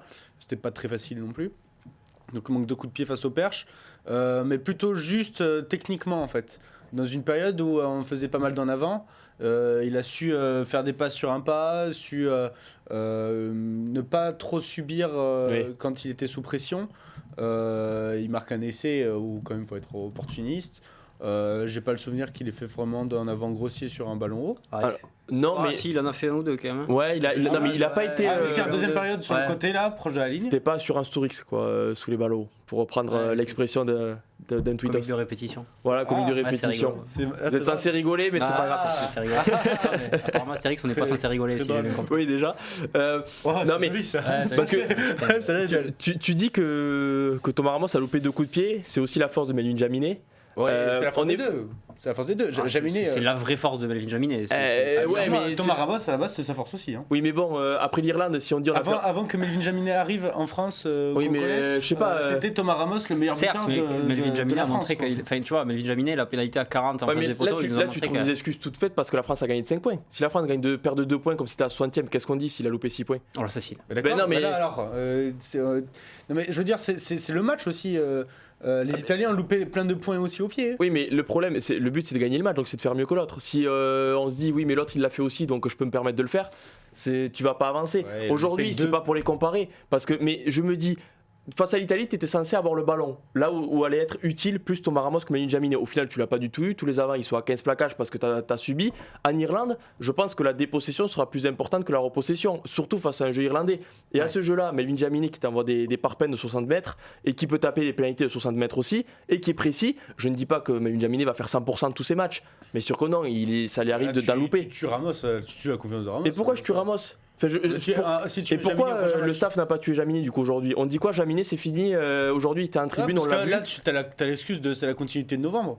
Ah ouais, parce que là, Ramos, tu fais un match avec lui et là tu le tèches direct. Mais c'est que franchement mentalement tu le tues. Mais ce n'est pas le jeter, c'est adapter son équipe à l'adversaire. C'est ce que je disais sur Jalibert Intermac. Moi j'aurais bien vu Jalibert contre l'Italie. Surtout que Jaminet, je sais pas si tu te souviens de son match contre l'Irlande l'année dernière, mais bon.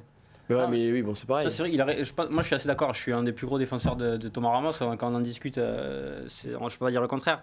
Mais aujourd'hui, tu vois, il n'a pas été au niveau auquel je l'attendais, même dans le tir au but évidemment. Et surtout, en fait, là où il fait la différence par rapport à Jaminet, c'est dans les possessions, quand il a la balle, quand il attaque la ligne adverse, quand il peut créer un petit coup de génie. Là aujourd'hui, on l'a pas vu.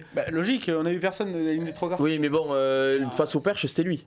Enfin, au bout d'un moment, non mais ce que je veux dire c'est que pareil, même débat pour Ntamak Jalibert, face à l'Irlande, je mets 100 fois Ntamak, personnellement, parce que c'est un joueur qui va plus être apporté contre l'Irlande, où ça va être un jeu, on s'avance un peu, mais on sait que le match va être hyper fermé, ça va se jouer sur des détails, et il te faut un 10, il te faut pas Jalibert, oui Jalibert il peut te mettre un essai de 100 mètres, il peut aussi te faire une chistera loupée, comme ça lui est déjà arrivé. Au bout d'un moment, moi je trouve qu'aujourd'hui Thomas Ramos... Tu le caricatures un peu. Ouais, après c'est ça, on met un peu les mecs dans la case. Leur style de jeu, c'est leur style de jeu. Je veux dire, Jalibert, il sait aussi taper des coups de pied de gestion, et Ramos, il sait aussi être gestionnaire. Je ne dis pas qu'il sait pas le faire, je dis qu'il sait moins bien le faire que Romain Ntamak. C'est tout. Aujourd'hui, Tao Fenoy, il est meilleur en 5 qu'en 4. Et pourtant, il peut jouer avec le numéro 4. Mais il sera plus utile en numéro 5, comme il est rentré aujourd'hui. Parce que c'est un joueur puissant. Tu ne mettras pas William C numéro 4. Ou tu ne mettras pas Tao et William C ensemble parce que qui c'est qui sort en touche? C'est pareil. Les gens, ce qu'ils évoquent beaucoup, c'est vraiment le ping-pong rugby qu'on risque de voir contre l'Irlande. Et qui est plus utile à ce jeu-là? Non, mais tout à fait, je suis d'accord avec ça. Qui est le plus utile? Moi, je ne dis pas qu'un est meilleur que l'autre. Je dis juste qu'aujourd'hui, pour le jeu de Toulouse, Thomas Ramos c'est le meilleur joueur qu'il est possible d'avoir dans les rangs toulousains parce qu'il relance tout et il sait quand t'as popé, mais il relance aussi beaucoup et il est très talentueux. On va plus le présenter. Mais aussi Melvin Jaminet, pour l'avoir vu à Toulouse-Munster. Tu vois, même quand Thomas Ramos est suspendu, avec Jérémy Fadan était en tribune, chaque pénal touche de Melvin Jaminet, c'est du beurre. Le mec, il te trouve des touches de 50 mètres. On rigolait de Tommaso Allan. Tommaso Allan, il trouvait des touches de 10 mètres. Mais si tu as Melvin Jaminet en équipe d'Italie, qu'est-ce qu'il fait s'il faut? Il te trouve 5 touches à 5 mètres de la ligne. Et qu'est-ce qui arrive? Il gagne le match. Ouais, mais pour moi, c'est pas pour ça qu'il faut changer direct maintenant. Non, mais tu peux coacher en fonction de l'adversaire, de la physionomie du match que tu attends. Tu vois, justement, il a loupé 2 coups de pied. Si tu as pas ça, je ne dis pas, on s'arrête pas sur le gagner le match, super. Non, mais on s'arrête pas sur le coup de pied. Je dis juste que pour le style de jeu, c'est pas changer, c'est adapter l'équipe. C'est différent pour moi. Pour moi, c'est totalement différent. Je trouve que, tu vois, comme aujourd'hui, si tu dis pour jouer l'Italie, ben peut-être que oui, avoir Sekou Makalou si t'as le ballon, c'est mieux qu'avoir Anthony Gelonge contre l'Italie ou contre une équipe, faible équipe. Mais contre l'Irlande, il vaut mieux avoir Anthony Gelonge dans les rucks parce que c'est pas la force de Sekou Makalou de mettre les mains sur les rucks, dans les rucks. Tu vois ce que je veux dire? Moi, ce qui me fait peur avec Jaminet, c'est sous les ballons hauts, ça n'a jamais été le joueur le plus fiable. Non. Je trouve. Et les Irlandais sous les ballons hauts. Oui, non mais accrochés. Chacun a ses qualités. Moi, je milite pas pour voir même Jaminet en 15, mais ça ne me surprendrait pas on sait que Fabien Galtier est conservateur, donc je pense que Thomas Ramos sera avec le numéro 15. Mais bon, ça l'a pas. La partie de ping-pong rugby contre l'Irlande, en plus les Irlandais, leurs 2 ailiers ont un bon jeu au pied, Mackensen et James Lowe. Oui, mais ça, on sait qui on va jouer. Je veux dire, forcément, il va falloir trouver d'autres armes aussi que le jeu au pied. Puisque, alors là, tu choisis, même si, imagine, je prends ta tactique. Prends ma tactique, ça marchera. Jaminé pour avoir plus de pieds. Oui. Un peu plus de pieds. Non, plus puissant. En termes de puissance, il n'y a pas débat. Franchement, un peu plus de jeu. Ça, il tape aussi le Non, mais il est fou, lui. Et pourquoi on l'appelle Boutier. C'est vrai qu'il a plus de puissance, on peut pas dire le contraire, mais pas non plus, c'est pas la folie. Alors que c'est comme si on perdait un peu moins le ping-pong rugby. Autant laisser Ramos et jouer à un autre jeu. Le jeu qui parce que là, pour moi, on s'enferme dans le ping-pong rugby avec les Irlandais, on est mort. Et pourquoi ? Puisqu'on est mort, on perdra. Je suis pas sûr. Je suis pas sûr. T'as Sexton, Lowe, Hansen et. Oui. Et joue dans ton camp avec Van der Fier qui va gratter des ballons, qui va prendre une pénalité, tu vas prendre 3 points. Vas-y, mais joue dans ton camp. Qu'est-ce que tu vas faire quand l'Irlande ? C'est le problème de l'Irlande. Faut jouer, faut rendre le match fou. Mais non, faut gagner la guerre du terrain. Rendre le match fou, on avait dit pénalité au sol dans tous les rucks, on s'est fait rouler dessus par l'Italie. Là, j'ai peur. Si on commence à rendre le match fou dans nos 22. Pour moi, c'est ça. Regarde, prenons l'exemple aujourd'hui. Quand tu vois. Je veux dire, en mettant, pour revenir à la base du débat, en mettant Jaminé à la place de Ramos, tu changes pas, tu révolutionnes pas ton jeu. Pour déjà, moi, t'adaptes tu révolutionnes pas ton jeu, et encore, c'est pour une petite partie de ton jeu que déjà t'es sûr à peu près de je sais pas. Tu mets l'arrière qui t'a permis de gagner. L'année dernière, rappelez-vous, l'Irlande, ils sont meilleurs que la France sur le match. Qui c'est le Jaminé qui Jaminé. Voilà, Jaminé. Non, mais c'est Jaminé qui a tout au pied. Tu gagnes de 6 points parce que Jaminé, il s'est pas loupé. Et il te trappe des pénalités. Au Pays de Galles, tu gagnes 13-9. Il te met des pénalités de 50 mètres, Jaminé. Je suis d'accord avec toi, on a eu ce débat, on l'a eu 100 fois. Mais Ramos, il peut les mettre les pénalités de 50 mètres, c'est ça que je veux te dire. Ça te change 10 mètres. Super. Non, ça te change pas 10 mètres. Pas 10 mètres là du coup, tu caricatures Jaminé aussi. Parce que pour moi, c'est pas changer, c'est de mettre un joueur qui est plus à l'aise dans le rôle dont tu auras besoin. Alors, l'écart de niveau est tellement faible que. Donc on peut mettre Jaminé si ça changera pas beaucoup le niveau. D'accord, on mettra Jaminé pour rien. Juste pour non, mais je pense que le staff va peut-être coacher sur ça en se disant qu'on va peut-être avoir une pénalité à 45 mètres qu'il faudra mettre parce que le score va être serré. Contre les Irlandais, il faut être sûr de la mettre. On ne dit pas que Thomas Ramos va pas la mettre, évidemment. C'est un très bon buteur. Jaminé a montré qu'il était monstrueux. Moi, je suis le plus grand fervent défenseur de Thomas Ramos, tu le sais. Mais c'est vrai que dans un match comme ça, Thomas Ramos, on se rend pas compte de quel buteur c'est. Là, ok, il en loupe 2. Mais je ne te dis pas que c'est pas un bon buteur. C'est un buteur monstrueux. Si on n'allait pas que c'est un bon buteur, c'est un buteur monstrueux. Le mec, il tape des pénalités de partout. Avant que Jaminé arrive, qu'il émerge, Ramos, c'est le meilleur buteur de la France, quoi. En France. Je suis d'accord, mais admettons. Après toi, peut-être, mais. Après moi, bien sûr, toujours après moi. Admettons, en termes de but, on les met les deux au meilleur niveau. Mais je parle pas du but là, je parle pas des pénalités. Ça arrive à tous les buteurs d'en louper et d'en réussir. Ça, c'est normal, surtout avec des joueurs comme ça. Je te dis juste, si on les met au même rôle, au même niveau en termes de précision face aux perches, la différence pour moi entre les deux se fait à la puissance du coup de pied. Et pour moi, Jaminé est un peu au-dessus en termes de puissance de coup de pied. C'est tout. Tu parles de polyvalence. Est-ce que du coup ça joue ? Oui, mais s'il est titulaire, t'as pas besoin de la polyvalence sur le banc. Il n'y a plus que Jalibert ou Ramos sur le banc. Il y a Jalibert ou Ramos sur le banc. Il n'y en a pas un. Donc tu mets. Mais ça c'est notre débat. Ça je vais pas choisir pour Fabien Galtier. Il les a jamais eu tous sous la main. Tout à fait. Donc on verra. Mais en tout cas, Jaminé sur le banc, il te sert à pas grand chose. Ou il peut te servir, mais en cas de vraiment si c'est arrière. Mais voilà, tu mets titulaire. Non, le chat, ils ont un vrai débat comme nous. Ils parlent de. Il y en a qui veulent entendre parler de relance, de jouer, donc ils sont plus pour. Oui, le French Flair, les gars. Putain. Team Ramos, mais au bout d'un moment, aujourd'hui, Galtier, il a pas toujours gagné en mettant 8 essais. Évidemment que non. Voilà, comment. Du coup. L'Irlande, pour moi, les gagnera pas en jouant à l'occupation. Mais peut-être. Raviol, il a un joli nom. Alors peut-être qu'il gagne. Et à ce moment-là, je te jure, la semaine prochaine, si on gagne dans l'occupation, je serai le premier à dire je me suis trompé, je suis nul, comme dirait Fred Hermel, tu vois. Caca, tu es nul. En tout cas, ça va faire beaucoup parler toute la semaine, je pense. Après, on sera peut-être le problème vite réglé. Je pense honnêtement que le côté conservateur de Fabien Galtier fera la différence. Ouais, mais le conservateur sans l'être. Là, il y a Jaminé et Ramos, il a mis Ramos. C'est Jaminé qui fait Grand Chelem l'année dernière. Oui, mais bon, il conserve avec la tournée de novembre. Puisqu'en novembre, c'est Ramos. Voilà. Mais bon, c'est un peu changer quand même. T'as gagné ton dernier match avec cette composition, donc le prochain match, je le joue. C'est un peu tout le temps ça. T'as gagné en Australie avec Jaminé. Jaminé joue à tournée. T'as gagné les Blacks avec Jaminé. Tu joues le tournoi. À ce moment-là, en plus, franchement, on parle de vivier, les arrières là. entre Ah mais oui, ça c'est clair. Après, aujourd'hui, il y a Jaminé Ramos, il y a les autres. Mais aujourd'hui, à la tête du staff, il y a Jaminé Ramos et les autres aussi. Max Spring, on en parle. Max Spring. Non mais voilà, donc vous avez compris.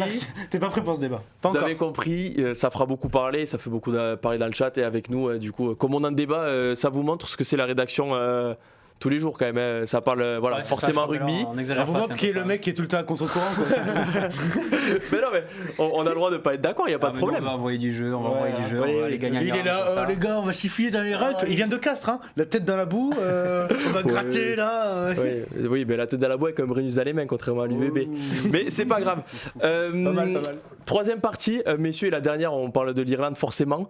On en a aussi beaucoup parlé. Du coup, comment aller jouer en Irlande ? On a vite compris que ces messieurs voulaient tout relancer à Dublin. On n'a pas dit ça non plus. Je vous souhaite qu'il fasse soleil. Je vous souhaite qu'il fasse soleil parce que je souhaite vous le dire. Mais on dit juste qu'il ne faut pas s'enfermer dans la caricature de faut qu'on gagne l'occupation. Parce que dans l'occupation, les Irlandais, ils sont injouables. Mais pourquoi ils sont injouables ? Ils sont injouables, ils ont des joueurs qui rendent. Il n'y a pas de pourquoi. Pourquoi ils sont injouables ? Alors Gibson Park, s'il joue. Sexton, Keenan, Lowe, Hansen. Oui, il lève la voix là quand il. Je sais pas. Pardon. Excusez-moi, c'est pas classe. Non, mais c'est pas classe. Ils sont injouables, ils sont difficiles à jouer. Après, ils sont pas injouables. Aucune équipe n'est injouable en termes d'occupation. Si tu peux toujours être meilleur qu'eux. Moi, ils me font très peur. Je suis à 2 doigts de les mettre injouables là. Ils s'arrivent beaucoup trop tôt. Pour moi, ce match dans 6 jours là. Je suis pas fan du tout. Tu vas en Irlande, en termes de calendrier, d'après un match, tu t'es pas rassuré du tout contre l'Italie. Ils ont joué 50 minutes à fond et 30 dernières minutes. La deuxième mi-temps, les Gallois, ils ont mis un peu en difficulté. Oui, mais tu vois, ça aussi, tu vois, on dit ça parce qu'on est français et qu'on n'est pas irlandais. Oui, t'es irlandais, ils mettent 3 essais, tu te dis on a le bonus à la 35e. Aucun moment, ils ont eu peur, ils n'ont pas exécuté à la fin du match parce qu'ils ont peur de perdre le match. Qu'est-ce qu'ils voulaient faire les Irlandais ? Ils voulaient quand même le bonus offensif. Pourtant, ils l'ont eu à la 75e. Ah ouais, mais pendant 30 minutes, ils n'ont pas fait exprès d'être dans leur 22. Je suis d'accord avec toi, mais il n'y a pas un moment donné où ils se sont dit putain, ce match, on va le perdre. Non, mais aujourd'hui, on est français, on dit qu'on est mitigé. Pour moi, l'Irlande, tu dis si on joue la première mi-temps, si on l'a fait jusqu'en 2023, on est champion du monde. Si on joue comme en deuxième mi-temps, on fait comme tous les ans, on saute en quart de finale. Chaque match est différent. Ça se trouve, on va dominer tous les contacts. Ça se trouve, on va les pourrir dans les rucks. Mais moi, je trouve que c'est pas pour manquer de respect aux Italiens. Les 5 points, ils sont là. On n'est pas rassurés. Mais rappelez-vous du match contre la Géorgie la semaine avant France-Nouvelle-Zélande. Il faut un match médiocre, les Français, où tu gagnes parce qu'on se dit c'est la Géorgie, donc il y a eu quelques coups d'éclat. Et au final, tu en mets 35 à Nouvelle-Zélande. On se met souvent quand même au niveau de l'adversaire. Mais non, mais tu gagnes toujours. Mais oui, d'accord. Mais on se met quand même souvent au niveau de l'adversaire. L'Argentine, tu vois, il y a un an. Mais moi, l'Australie, l'Afrique du Sud, la Nouvelle-Zélande. Je suis pas sûr que ce soit nous qui nous soyons mis au niveau de l'Italie aujourd'hui. Et je pense que l'Italie a monté aussi. Je pense que tu fais pas exprès de faire des fautes comme ils ont fait. Mais tu fais pas exprès de les faire. Il y a une équipe en face. Les pénalités, elles sont. Tu fais pas exprès de les faire pour te mettre au niveau de l'Italie. Moi, je trouve que tu as aussi été dominé quelques fois. T'as pas toujours gagné les collisions. Déjà, on l'a dit. Il y en a pas beaucoup. On dit Aldrit, on l'a peu vu. Oui, Aldrit, on l'a peu vu. Cyril Bay, il a essayé, et il s'est fait plus de fois retourner que ce qu'il a avancé. Winnie Antonio, tu l'as pas vu. Et Julien Marchand, tu l'as pas vu dans les rucks. Et c'est aussi ça. Après, moi, je trouve, on dit que tu te mets toujours au niveau de l'adversaire. Je pense que c'est plutôt que le staff arrive toujours à s'adapter à l'adversaire.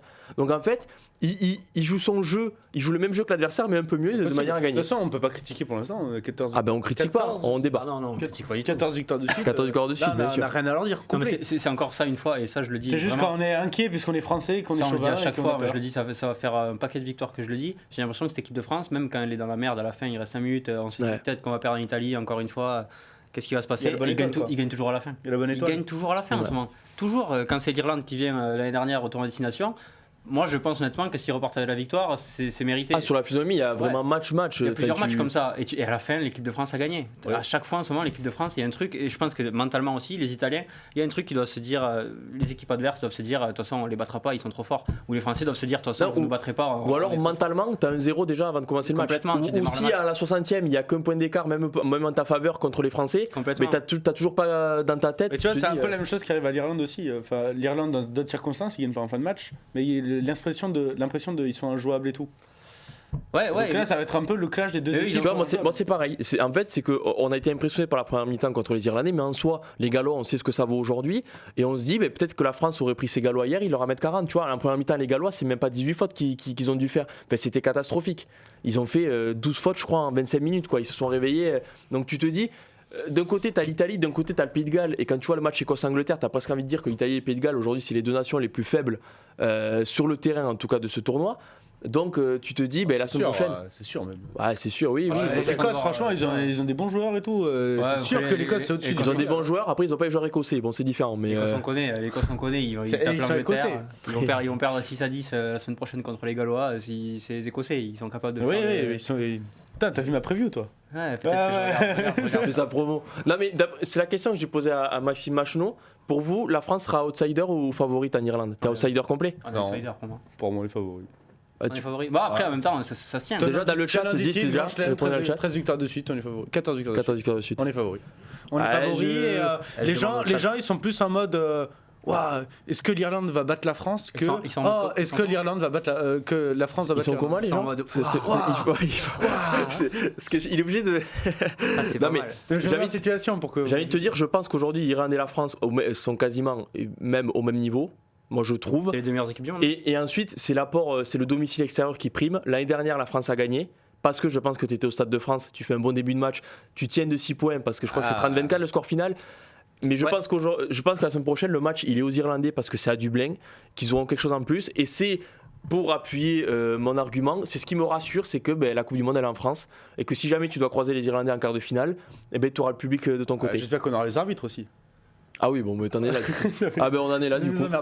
Ouais, tu vois, les gens, c'est vraiment c'est 50-50. Outsider, favori, outsider, favori, outsider. Il y a vraiment 50-50. Mais toi, on pourrait faire aussi un débat sur ça. Mais les gens, dans le monde du rugby, tu vois, le Sud-Africain ou l'Australien ou le Néo-Zélandais, il est plus dans le regard de la France va tomber plutôt que l'Irlande va tomber. Ah mais ça je suis d'accord, ça veut dire qu'ils sont favoris ou outsiders. Si, ça veut dire que la France est quand même plus sur un phénomène. C'est l'équipe à battre. C'est l'équipe à battre. Si c'est l'équipe à battre, c'est le favori.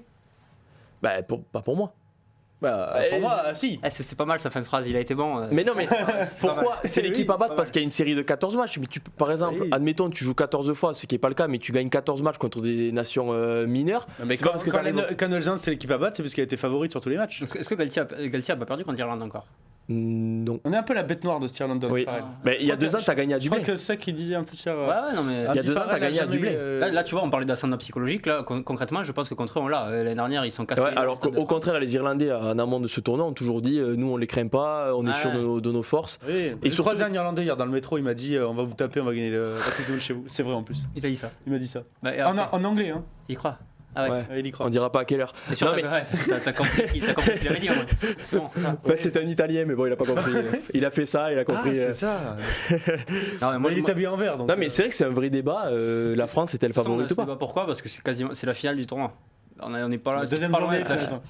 Surtout quand on est déçu des. Là, je suis pas d'accord. Pour moi, quand tu sais que l'Irlande doit aller en Écosse et quand tu vois le match des Écossais et que tu sais que la France doit aller en Angleterre, pour moi, c'est pas la finale du tournoi. Il y a une classe d'écart là entre tout le monde. Moi, je trouve pas. Tout le monde. Et pour moi, il y a pas une classe d'écart. Les Anglais m'ont trop déçu. Mais en fait, ce cas, on dit 5 classes d'écart parce que pourquoi? Parce que je le redis, l'Irlande et la France ont joué les deux nations les plus. Parce que c'est les seules. Tu sais pourquoi? C'est parce que c'est les seules nations où on voit pas de points faibles. Oui. Mais c'est les deux meilleures nations du monde. Oui. Si c'est pas la finale, il y a une troisième nation. Pour moi, c'est pas la finale. C'est que c'est oui. Pour moi, je dis juste que c'est pas la finale parce que après, si la France vient à gagner en Irlande, il faudra les gagner en Angleterre. Et pour moi, c'est pas non plus, tu gagnes pas un chausson en Angleterre. Non, ça on est d'accord. Et il restera 3 matchs. Et regardez l'année dernière, pensez-vous l'année dernière, le match au Pays de Galles, c'était. Je jure que les Anglais. L'année dernière, quand on avait gagné l'Irlande et qu'on avait gagné l'Écosse et l'Italie, qui étaient qui étaient des formalités, le match au Pays de Galles avant le match contre l'Angleterre, le crunch de la finale, c'était les mains dans les poches. Au final, c'est celui contre qui la France a eu le plus peur. On a toujours dit que le Millennium le vendredi soir, c'est assez compliqué et tout. En plus, t'as l'autre, il nous fait des grosses chandelles alors qu'il donne 22 mètres. Oui, mais pour moi, je trouve qu'on passait plus au match d'Angleterre qu'au match au Pays de Galles. Et au final, le plus compliqué, ça a été le match au Pays de Galles en soi. Peut-être, mais on a appris de ça, peut-être. Ah, j'espère. Mais en tout cas, c'est la finale du tournoi. Celui qui gagne le match sera très bien parti, surtout si c'est l'Irlande, puisqu'ils reçoivent eux l'Angleterre. Ouais. Et là, c'est cadeau. Oui, mais l'Irlande a cet avantage du calendrier aussi. Ah ouais, oui, l'avantage que tu as l'année dernière avec la France, c'est que tu auras l'année prochaine. Mais l'année prochaine, il faudra jouer avec une Coupe du Monde sous le bras et c'est pas facile. Enfin, je sais pas si vous êtes d'accord avec moi, mais tu fais des passes un peu moins bien quand même si tu gagnes la Coupe du Monde au mois de novembre prochain. On en est loin encore. Ça fait flipper en vrai. Pourquoi? Tu te rends compte, là, on va arriver, ça se trouve, invaincu à la Coupe du Monde et on va se dire, putain, à tout moment, on va se retaper en demi là. De la route pour arriver. Moi, j'ai peur déjà. Après, oui. Ça monte déjà l'excitation là. Ah ouais, déjà? Ouais. Déjà, j'ai plus d'excitation pour le match de la semaine prochaine. Déjà, il reste 6 Franchement, jours. vous êtes pas en train de penser que à la Coupe du Monde là? Ben non. Non. Ah, vous êtes fous. Bah après, le tournoi destination, c'est pas loin de la Coupe du Monde au rugby. Moi de mon côté, ça peut être un débat parallèle. Mais... Ah oui, non, je suis complètement d'accord avec toi.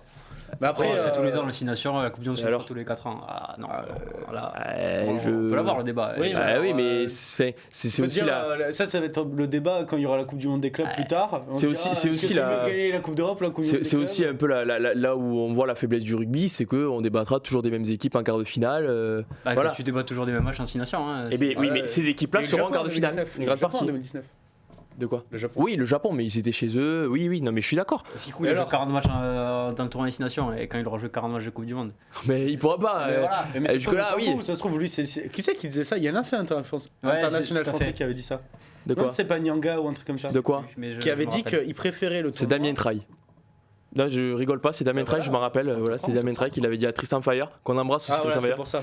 Salut Tristan. Mais c'est vrai qu'en plus, là, on a ce débat un peu, on caricature un peu, mais c'est vrai que le destination, c'est quand même pas loin de. En termes de prestige, le prestige, peut-être que c'est. Oui, mais puisque c'est plus historique, la Coupe du Monde, ça a été créé sur le tard quand même. Je sais que dans la rédac, tu vois, on a quelques gens qui ont un peu plus de bouteilles que nous, on va dire gentiment, et je crois que la plupart mettent le destination au-dessus parce que ça fait vraiment longtemps que ça existe et ça a une image. Oui, je pense honnêtement, sans aucun humour, que c'est pour beaucoup de personnes, c'est pas loin. Après, voilà, si on veut finir le débat clôturé, tu préfères gagner le tournoi de destination là ou la Coupe du Monde alors, là, il n'y a pas débat. D'accord. Là, il n'y a pas débat. Tu l'as gagné l'année dernière. Pourquoi Parce qu'on a gagné 10 grands chelems et qu'on a déjà gagné. On a gagné 0 Coupe du Monde. Si on avait gagné 2 Coupes du Monde. Mais non, mais là, il n'y a pas de débat. Le tournoi, tu le joues tous les ans. Tu vas en gagner d'autres. Tous les ans, tu le joues. Ouais, je sais pas. Non, mais il n'y a pas de débat. Et je pense, au contraire, si on voit à l'hémisphère sud, je pense que le Four Nations est largement loin de la Coupe du Monde. Tu vois, en termes de prestige, c'est beaucoup moins rapproché que le tournoi et la Coupe du Monde. J'ai pas l'info. Tu vois, je pense que le Four Nations, c'est beaucoup moins prestigieux. J'ai l'impression que, voilà, surtout que voilà, il y a l'Argentine qui est arrivée il y a 10 ans, tout ça. Messieurs, je pense que je sais pas s'il y a d'autres débats. Yanis, il a envie de parler. Après, entre bavards, on pourrait y passer 8 heures. On est rugby, nous, on peut parler toute la nuit. Mais avant de commencer, 500 personnes sur le chat. Avant de commencer, mais justement, ça va être le moment question. Posez-nous des questions. Voilà, le dernier quart d'heure, ce sera question. Non, mais le temps aussi, on en parle de toutes les équipes. Mais rappelez aussi le classement après la première journée du tournoi destination dont on a parlé. Donc bien sûr l'Irlande. Du coup, il y a 3 équipes à 5 points, l'Irlande, l'Écosse et la France. Dans ce classement, la France est aujourd'hui 3e. Bien sûr, l'Irlande avec sa différence de plus 24 par sa victoire de 34-10 au Pays de Galles est devant. Et derrière, du coup, l'Italie 4e, l'Angleterre 5e. L'Angleterre, bon. Est-ce qu'on peut parler 2 secondes du match Attendez. L'Angleterre et le Pays de Galles, bien sûr, 6e qui ferme la marche pour l'instant. Et du coup, le programme de la semaine prochaine, juste, du coup, Écosse-Pays de Galles, Irlande-France et Angleterre-Italie le dimanche à 16h. Et c'est Irlande-France.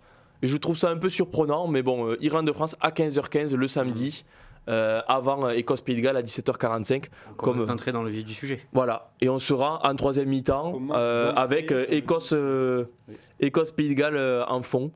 Et on suivra le match avec attention sur Rugby-Rama. Qu'est-ce que tu voulais dire, Yannick? Moi, je vais mettre un petit coup de cœur là sur les Écossais. Mais mets ton coup de cœur sur les Écossais. Parce qu'en plus, attends, c'est le coup de cœur, c'est la victoire des Écossais ou la défaite des Anglais? Non, parce qu'il faut nuancer, c'est différent. Non, parce que j'aime bien les Anglais pour le coup. Ah ouais. Je suis détestable. Voilà, là, écoutez bien ce qu'il vient de dire. Haïssez-moi. Voilà.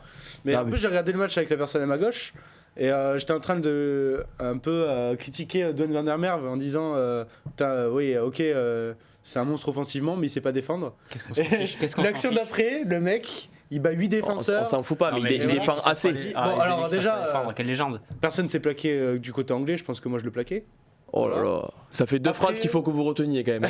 Il va pas passer. Après dire qu'il aimait les Anglais. Qu'est-ce qu'il est exceptionnel. Et franchement, l'équipe écossaise m'a beaucoup plu parce qu'elle a beaucoup de talent dans son effectif et elle n'arrive pas à l'exploiter depuis certains temps. Et le rugby quoi. Franchement, non, mais c'est surtout ils doivent faire podium. Surtout que je le dis parce que c'est une impression, je pense que ce n'est que moi qui cet avis, mais j'ai l'impression que c'est toujours la même équipe qu'au Pays de Galles, l'Écosse, depuis 10 ans. C'est fou. Ouais, mais il y a combien de joueurs qui sont arrivés? Van der Merwe, ça fait 5 ans. Hogg, j'ai l'impression que ça fait 15 ans. Fid Russell. Hogg, il va faire rien n'a changé. Oui, mais il y a quelques joueurs, je ne dis pas, mais tu vois, moi quand je voyais Richie Gray, le match qu'il fait, Richie Gray, ça fait combien de temps qu'il est en Écosse, tu vois? Moi, ça me fait plaisir de voir que les mecs, ils n'ont pas non plus le vivier français, on va pas se mentir, et c'est un peu normal. C'est pour ça qu'ils vont chercher des qui naturalisent. Mais voilà, tu vois, moi ça me fait plaisir parce que tu as des joueurs, Richie Gray, honnêtement, on suit quand même la Coupe d'Europe, tout ça. Pour moi, il avait disparu des radars depuis qu'il était parti de Toulouse. Et là, il fait un match, la passe après contact, la passe sur un pas qu'il fait avant le dernier essai de Van der Merwe, la passe sur un pas qu'il fait, Richie Gray, c'est quand même énorme. Le mec, il a une carrière de fou et ils font plaisir. Mais comme dit Max, ces Écossais, c'est tous les ans. Sans aucun humour, sans aucune provocation. Ce que je vais dire, sans aucune provocation, Yanis. Je vais le dire sans aucune provocation, ça me rappelle Bordeaux-Bègles pendant 5 ans. Allez, de la provocation, c'est sûr. Non, il n'y a pas de provocation. Il n'y a pas de provocation, ça me rappelle ton club. Non, bien sûr que oui, il y a une provocation. Je vais argumenter. Pour moi, c'est une équipe qui joue bien au rugby, qui joue beaucoup, mais dans les matchs, le match où par exemple. Mais de quoi ? Je suis pas d'accord avec toi, elle sait aussi fermer le jeu comme elle a fait en Argentine, pour la tournée en Argentine, où elle les a caillassés les Argentins devant. Oui, mais ça peut arriver. Mais je veux dire, les Écossais, c'est aussi l'équipe, comme il a dit Max, on leur souhaite pas. Il faut un match de fois en Angleterre, comme ils font tous les ans. Tu l'as dit ça ? Non, mais si tu regardes, ça fait 6 ans qu'ils gagnent, ils ont gagné 5 fois sur 6 l'Angleterre. Et pourtant, ils ont fini combien au tournoi ? Ils ont jamais fini sur le podium, je crois. Parce qu'ils craquent toujours derrière. Ils se font toujours des matchs. Voilà, je vais rester poli, des matchs compliqués après. Mais. Non, mais. C'est censuré Twitch ? Non, c'est pas censuré, mais bon, on va quand même respecter ceux qui nous écoutent. On veut conserver la chaîne quand même. On va répondre aux questions des gens. Les gens, ils sont impatients. Il y a beaucoup de questions ou pas ? Il y en a quelques-unes. Désolé, vous savez, dès qu'on parle d'un sujet, ça part. Il y a Gut12 qui nous demande quel changement dans la compo pour le match face à l'Irlande. Il parle de William C, de Jaminet, de Vili, de Cross avec des points d'interrogation. Est-ce qu'on fait des changements dans la compo ? Est-ce que vous feriez des changements ? Est-ce que vous en voyez ? Moi, je l'ai dit. Pour moi, s'il y a un changement, c'est Jaminet à l'arrière. Mais c'est pour s'adapter, c'est pas pour punir Ramos. Est-ce que tu penses qu'il va le faire ? Non. Honnêtement, non, il le fera pas parce que peut-être c'est un bon manager, Fabien Galtier, il veut pas mettre au fond du seau Ramos qui remettra sûrement contre un match, par exemple quand tu joueras à l'Écosse, tu le remettras, ou peut-être même en Angleterre qui ferme un peu moins le jeu depuis plusieurs saisons. Pour moi, s'il y a un changement à faire, c'est Jaminet, mais ce n'est que pour moi. C'est marrant parce que moi je suis avis inverse. Moi je laisserai Ramos, mais je pense qu'il va mettre Jaminet. Je pense qu'il va coacher et je pense qu'il va mettre Jaminet. Je sais pas. Honnêtement, on peut pas savoir et bien sûr, mais peut-être sur le banc. Tu mets qui ? Tu fais un 5-3 ? Non, je garde le 6-2, mais tu mets François Cross. Je pense que là, Lavaux, je sais pas s'ils ont confiance en lui en fait. Non, ils le mettent sur le banc, mais ils l'ont pas fait rentrer. Ouais, mais le gars, mais voilà. Non plus. Je pense qu'il faut plus confiance à Thomas Lavaux qu'à Thomas Jomelès qu'ils ont libéré jeudi soir. Bien sûr. Mais non, mais voilà. Au VD blessé, non, je fais pas de changement. Pour moi, si je fais, mais sur le banc du coup pour appuyer, je pense qu'il y a un deuxième changement que le staff peut faire, c'est malheureusement sacrifier Sekou Makalo et mettre François Cross, puisque ça va être la guerre des rucks. Ça, j'imagine pas une seconde. Mais ça va être la guerre des rucks. Je suis d'accord. Aujourd'hui, à la je te surprends là. Je suis d'accord. Aujourd'hui, à la 60e, tu gagnes d'un point en Irlande, admettons, c'est la guerre d'aller ruck. Tu préfères rentrer qui Makalo ou François Cross ? Non, évidemment, je préfère faire donc tu mets François Cross sur le banc. Ça veut dire qu'on fait que s'adapter à l'Irlande, quoi. En fait, voilà. Non, le but c'est. Mais bien sûr que oui. Du jeu, bien sûr. Bien sûr que oui. On n'est pas favori du tout. En fait, on y va en se disant il faut aller. Mais là, mais tu crois que l'Irlande ils vont faire quoi ? Notre jeu maintenant, c'est Sekou Makalo, super sub. Mais tu crois que l'Irlande ils vont faire quoi ? L'Irlande hier ils ont envoyé du jeu. Ils ont plus de jeux que d'habitude. Qu'est-ce qu'ils vont faire contre la France ? On sait qu'ils sont en difficulté sous les ballons hauts. Tu crois qu'ils vont pas taper 5 chandelles par minute ? Si. Ils s'adapteront au jeu des Français pour gagner la France. Franchement, je vais te le dire, c'est comme Makalo. Après, allez lui dire à Makalo qu'il aime pas les raquettes.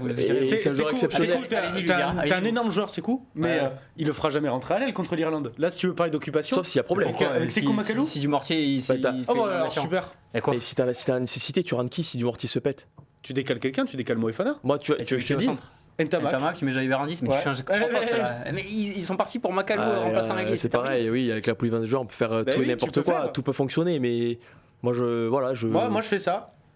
Et il n'y a pas de scénario dans lequel Cross est carrément titulaire, revient en équipe titulaire, de non, faut pas. Titulaire, j'y crois pas. Faut pas, puisque déjà, même physiquement, on sait pas à quel niveau il est. Je pense pas qu'il soit à 100% de ses capacités. Ah ça c'est clair, mais bon, Gabin Villers il aurait jamais été à 100%, il aurait été titulaire cet après-midi. Oui, mais s'il était pas blessé. C'était pas l'Irlande. Mais bon. Qu'est-ce qu'on a comme petite question ? Si on commence par l'Irlande, je pense que Gabin Villers il est pas titulaire. On finira, j'ai vu la question pronostic, on finira par le pronostic pour la semaine prochaine. On s'avance par rapport à l'analyse de la compo, Max. Est-ce que l'Italie peut aller chercher l'Angleterre ? On nous demande CA dans le chat. Alors l'Angleterre non, mais une autre victoire dans le tournoi oui. L'Angleterre, honnêtement, je vois pas l'Italie gagner en Angleterre. Parce que, encore une fois, on en a parlé, Yanis en a parlé, t'as trop de défaillance d'aller. Je suis content, je suis pas d'accord avec lui. Allez, mais si, je vais être d'accord avec toi, regarde. Je vais te dire, il y a trop de défaillance à des postes clés quand il faut gagner en Angleterre ou à l'extérieur. Déjà, à domicile, on voit la charnière qui tient pas la route. À l'extérieur, pour gagner en Angleterre, il faut faire le match parfait. Pour moi, Varney, aussi talentueux que soit-il, c'est pas un joueur, c'est à des années-lumière de tous les autres neufs du Six Nations. Et Tommaso Haaland, si jamais Paolo Garbisi n'est pas remis pour jouer en Angleterre, et même s'il est titulaire, il ne sera pas à 100%. Pour moi, l'Italie a trop de défaillances. Par contre, le match contre le Pays de Galles en Italie, celui-là, ils peuvent vraiment le viser parce qu'ils peuvent vraiment le gagner. Et je pense qu'ils auront l'avantage aussi, l'avantage psychologique d'avoir gagné les Gallois l'année dernière. Mais ils peuvent pas finir avec la cuillère de beau, je Force pense. italienne, envoyé du jeu notamment, qui est depuis quelques mois, même l'arrivée d'Ange Capozzo dans l'effectif, ils envoient du jeu de partout. Alors bon là, ils ont été pas non plus... On l'a vu dans les 22 qu'ils ont envoyé du jeu, ils ne dépassent à personne. Ils ont joué, ils ont respecté leur plan. Faiblesse de l'Angleterre, défense des trois quarts. Ils ont été catastrophiques contre l'Écosse sur la défense des trois quarts. Mais est-ce qu'il y a un joueur Ils n'ont pas bloqué un mec. La connexion entre Farrell et je sais plus qui était en 13, c'est Marchant. Oui, Marchant a été catastrophique. Max Pallin s'y montait pour rien. Pour moi, l'Italie peut aller viser un score de ouf à Twickenham et s'imposer. C'est quoi un score de ouf? C'est genre 38-31 En s'imposant. en s'imposant. Là, encore une fois, j'entends ce que tu dis et j'entends ce que tu dis et je comprends ce que tu veux dire, mais tu vois, typiquement en Italie, si on manque pas de respect aux autres, encore une fois, ce qu'on fait, c'est qu'on manque de respect à l'Italie, on les sous-estime. mais on les manque pas de respect. Aujourd'hui, il y a combien de joueurs dont tu as peur dans la ligne arrière italienne? Un. C'est un Capozzo. Alan, tu m'as assassiné Alan. Tu peux pas me dire que t'as peur d'Alan. Pas Alan, je veux dire Capozzo. Brex, c'est un bon joueur. Ils ont pas Monti Ioane, ça. Mais non, mais moi je vais te dire juste, Brex, ok, mais tu t'en méfies moins que Stuart Hogg, que Don van der Merwe, que Tuipulotu, la passe au pied et que Will Jones. T'avais toute la ligne arrière écossaise qui pouvait faire la différence. Je suis désolé, en Italie, et on l'a vu au Pays de Galles, il y a qu'un H. Capozzo qui peut faire des différences, surtout en Angleterre. Donc c'est pour ça que. Moi je pense que sur un match. Non, mais on va mettre des pièces. Je pense que c'est possible. Après, l'Angleterre, puisqu'on aime beaucoup le terme de favori, pas favori, l'Angleterre est favori. Merci. Largement.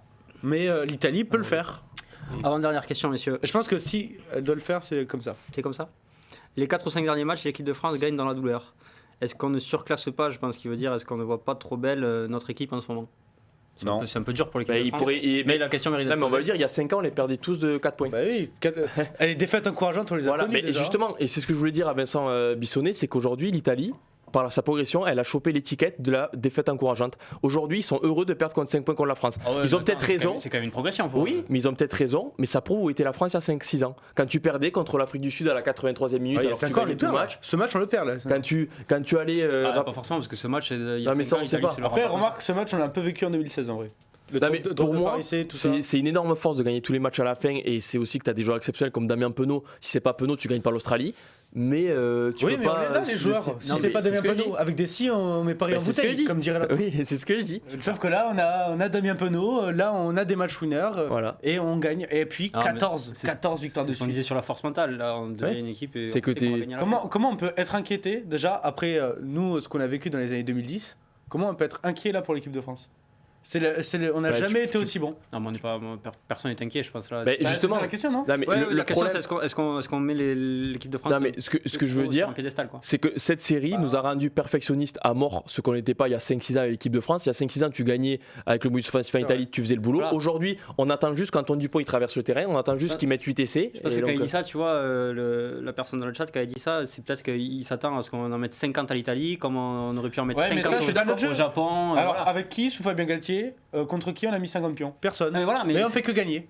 Eh oui, mais c'est ça. En fait, je pense que les gens attendent aussi une victoire comme ça. Rappelle-toi, les All Blacks en 2011, 2015, tout ça, tu les voyais toujours mettre 60 pions à une équipe, après 70. Parce que nous, notre jeu, c'est s'adapter, on l'a dit, c'est s'adapter aussi à l'adversaire. Alors en s'adaptant, on va gagner, imaginons, je vais te dire une connerie, on va gagner à 95%.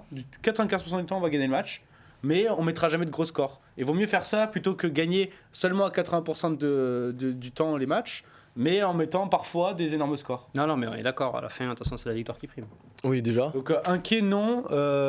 Faut pas être cardiaque, des fois, mais pas inquiet non plus. Mais tu vois, moi je trouve, oui, cette équipe de France. Et puis, au début, si on perd, même contre l'Irlande, je vais te dire, c'est pas inquiétant pour l'équipe de France. Non, ça dépend de la manière dont tu perds. Si t'as moins 40. Non, mais ce que je veux dire, c'est qu'aujourd'hui, Fabien Galtier a fait des choix forts quand il arrive à la tête du 15 de France. Et cette équipe, elle a toujours gagné ensemble. Et je trouve que c'est une vraie force aujourd'hui. C'est que t'as vraiment. On dit qu'il est conservateur, mais ça fonctionne aussi. Les Irlandais, au niveau conservation, ils jouent tous les ans ensemble avec l'équipe du Leinster. Et ça fait 10 ans que c'est la même équipe. On s'est toujours plaint, nous, de ne pas avoir de continuité, de charnière qui changeait tout le temps, de ligne. On ne savait pas qui en alignait à quel point. Et t'as des cons qui veulent changer les arrières. Hein. Ah, attention. Pardon. C'est pas des cons, Non, mais c'est vrai. Le truc, c'est que Fabien Galtier, quand il est arrivé, il a dit qu'il voulait caper, c'est son terme, il voulait caper un maximum de joueurs, qu'ils arrivent avec un nombre de sélection à 30-40 pour la Coupe du Monde. C'est pour ça qu'il avait pris à la base un groupe très jeune en 2020. Et donc la dernière question, 2010, on y arrive, celle que tout le monde attend. Et on va demander aux gens dans le chat de faire leur pronostic aussi. C'est Mano Solo qui voulait vraiment sa réponse depuis tout à l'heure, qui veut un pronostic avec et un pronostic sans pluie. Oh. Ah ouais, Dublin. Là, c'est une semaine du match, on est 2 heures après la fin du match en Italie. On a fait la recherche. Samedi, 10 degrés. Si vous voyez la recherche, 10 degrés. c'est la recherche la plus. 10 degrés à Dublin, météo 18% de chance de pluie. Donc on va partir sur le principe qu'il ne va pas pleuvoir à Dublin samedi. D'accord. Messieurs, Là, mais 18% de chance qu'il pleuve à Dublin, tu sors un t-shirt déjà? Non, il pense pleut, que 18% de chance, il pleut, c'est bon. Oui, mais voilà, mais ce que je veux dire, c'est que oui, c'est à Dublin. Bah, parce que 18%, c'est rien du tout pour les Irlandais. Je pense qu'il y a plus de jours à 80% en chance de pluie que. Le t-shirt, c'est quand t'as froid. Oh là là. Non, mais niveau pronostic, allez, on lui t'invite de parler. Je dirais, alors s'il pleut, pour répondre à la question de notre. Je dirais genre un truc 17-14. Pour qui? Pour la France. Mais sans pluie ou avec pluie? Avec pluie. Avec pluie. Et sans pluie, victoire de l'Irlande. 20-19. Et là tu continues, Donc, t'expliques pourquoi ou... Non. Non, sans rigoler, on enlève la pluie. Pour moi, je vais te dire. Ça change quelque chose, c'est que ça se joue beaucoup sur les. Alors, au niveau score, vas-y. Non, mais ce que je veux dire, pour moi, sans pluie, t'as 40% de chance de gagner. Oula, avec pluie, sur les pourcentages. avec pluie, t'as 15% de chance de gagner. Quand tu vois les rucks aujourd'hui, les Français, les rucks hier des Irlandais, les joueurs qu'ils ont, tu peux. Quand tu vois, même si on prend l'exemple, l'année dernière, on peut comparer quand même parce qu'il y a beaucoup de joueurs de Toulouse, beaucoup de joueurs du Leinster. Toulouse s'était fait défoncer dans les rucks parce que c'était la même troisième ligne. Doris, Van der Fier et Conan sur le banc, et avec Komaoni à côté, c'est meilleure troisième ligne du monde dans les rucks. Sous la pluie et avec les chandelles de Sexton et Gibson Park, pour moi, tu as 15% de chance de gagner. Parce que et moi, je suis sûr que les Irlandais, ils espèrent qu'il va pleuvoir. Tu disais pas qu'on était favorite alors? Si, un vrai changement prono. Ah ouais, ok, il est comme ça, lui. Non, Ah, mais il vous faut un prono, messieurs, pour qu'on puisse l'isoler et qu'on vous le rediffuse. Sans pluie. Je dis qu'en fait, on gagne 17-14 s'il pleut, mais on gagne 20-19 s'il pleut pas. On gagne quoi qu'il arrive. Moi, je pense aussi qu'on va s'imposer en Irlande. Cette équipe, elle peut honnêtement, je trouve qu'ils vont perdre, mais que ça fera pas de mal à l'équipe de France de perdre. Mais il rentre dans le truc. Non, mais je trouve que ça fera pas de mal. Maintenant qu'à la Coupe du Monde. Après, lui, il est très karma négatif. Il y va. Non, mais non du tout. Je pense que. Alors, reprenez toutes les émissions. Combien de fois j'ai dit la France perdante, même quand ils jouaient l'Afrique du Sud, quand ils jouaient la Nouvelle-Zélande, tout ça, j'ai toujours dit que la France allait gagner. En Irlande, je pense, comme je l'ai dit pendant l'émission, ce match-là, il est pour l'Irlande. Il est à Dublin, devant le public irlandais. Et avec les conditions qu'on connaît, si jamais il pleut. Pour moi, s'il pleut, tu perds 18-9. Si vraiment il y a beaucoup de pluie, que des pénalités. 3 pénalités de Melvin Jaminet. Ça dépend de la pluie aussi. C'est plus fine ou plus bretonne? C'est quoi le. Et si tu peux jouer, tu rivaliseras, mais de 3 ou 4 points, je sais pas, 22-18. Le match, il t'échappera parce que. Je trouve que tu les stéréotypes un peu trop. Mais qui? Les deux équipes. Mais ça fait 10 ans qu'on les voit jouer l'Irlande. Non, mais stéréotypé quoi? Ça fait 10 ans qu'on voit jouer l'Irlande comme ça? Qu'il pleuve ou qu'il pleuve pas, ce sera la même chose. Ah bon, si tu veux. C'est pour ça que hier, l'Irlande, ils ont voulu fermer le toit du Principality Stadium pour envoyer du jeu. Ben voilà, c'est eux qui décident. Donc moi, je sais pas, je trouve que c'est un peu bizarre. Tu te fais chambrer sur le chat, Vincent, les gens demandent qui est le meilleur buteur sous la pluie. Tu vois, ils veulent. Pour moi, le meilleur buteur entre les deux reste Melvin Jaminet, même si Thomas Ramos est dans le top 5 buteurs du monde. Donc voilà. C'est bien d'avoir 2 buteurs exceptionnels aussi, c'est problème de riche. C'est clair. On débat pour des choses donc on débattrait pas. On n'allait pas débattre il y a 5 ans. Après, Jaminet, il a grandi dans le sud de la France. Donc la pluie. Enfin, Thomas Ramos, il est né à Mazamé, mais c'est pas dans le nord. Enfin, je sais pas, mais. Oui, mais c'est plus le nord. Ouais. À Mazamé, il y a un microclimat, il pleut souvent. On a défaite de l'Irlande pour Vincent. On a victoire, non, défaite de la France. Moi, victoire de l'Irlande. Défaite de l'Irlande, pardon. Défaite de la France. Ouais, il va y arriver. C'est long, hein, ça fait 1h39 d'émission. Ouais, voilà. On va couper. Non, donc tu dis qu'on va. Moi, je trouve que ce match-là, il est pour les Irlandais, oui. Ok. Voilà. C'est bon, messieurs?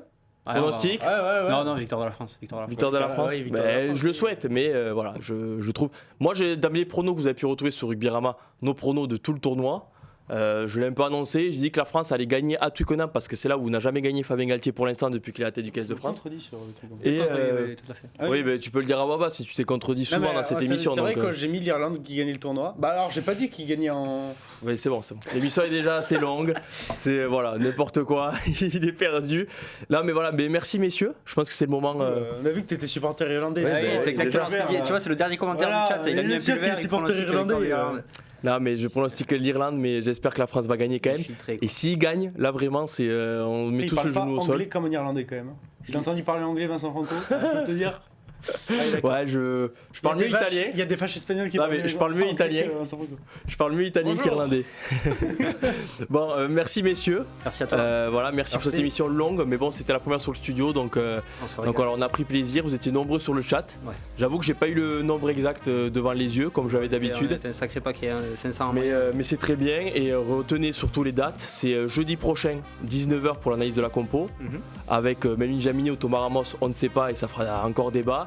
Et bien sûr samedi du coup 17h30 pour le match pour la troisième mi-temps d'Irlande-France avec, on l'espère, un pronostic à ma faveur défavorable puisque la France se sera imposée, on l'espère. En sa faveur défavorable. Ah, c'est long. Je pense en attendant, il y a un super match de top 14 ce soir.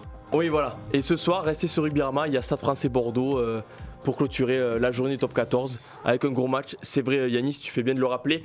Merci Baptiste en régie, merci à tous. Merci et allez sur rugbyrama-olympique.fr surtout parce qu'il y a déjà tout sur le match Italie-France. Ciao ciao et à la semaine prochaine pour d'autres émissions de Twitch où on prendra plaisir à faire. Ciao, merci. Ciao tout le monde.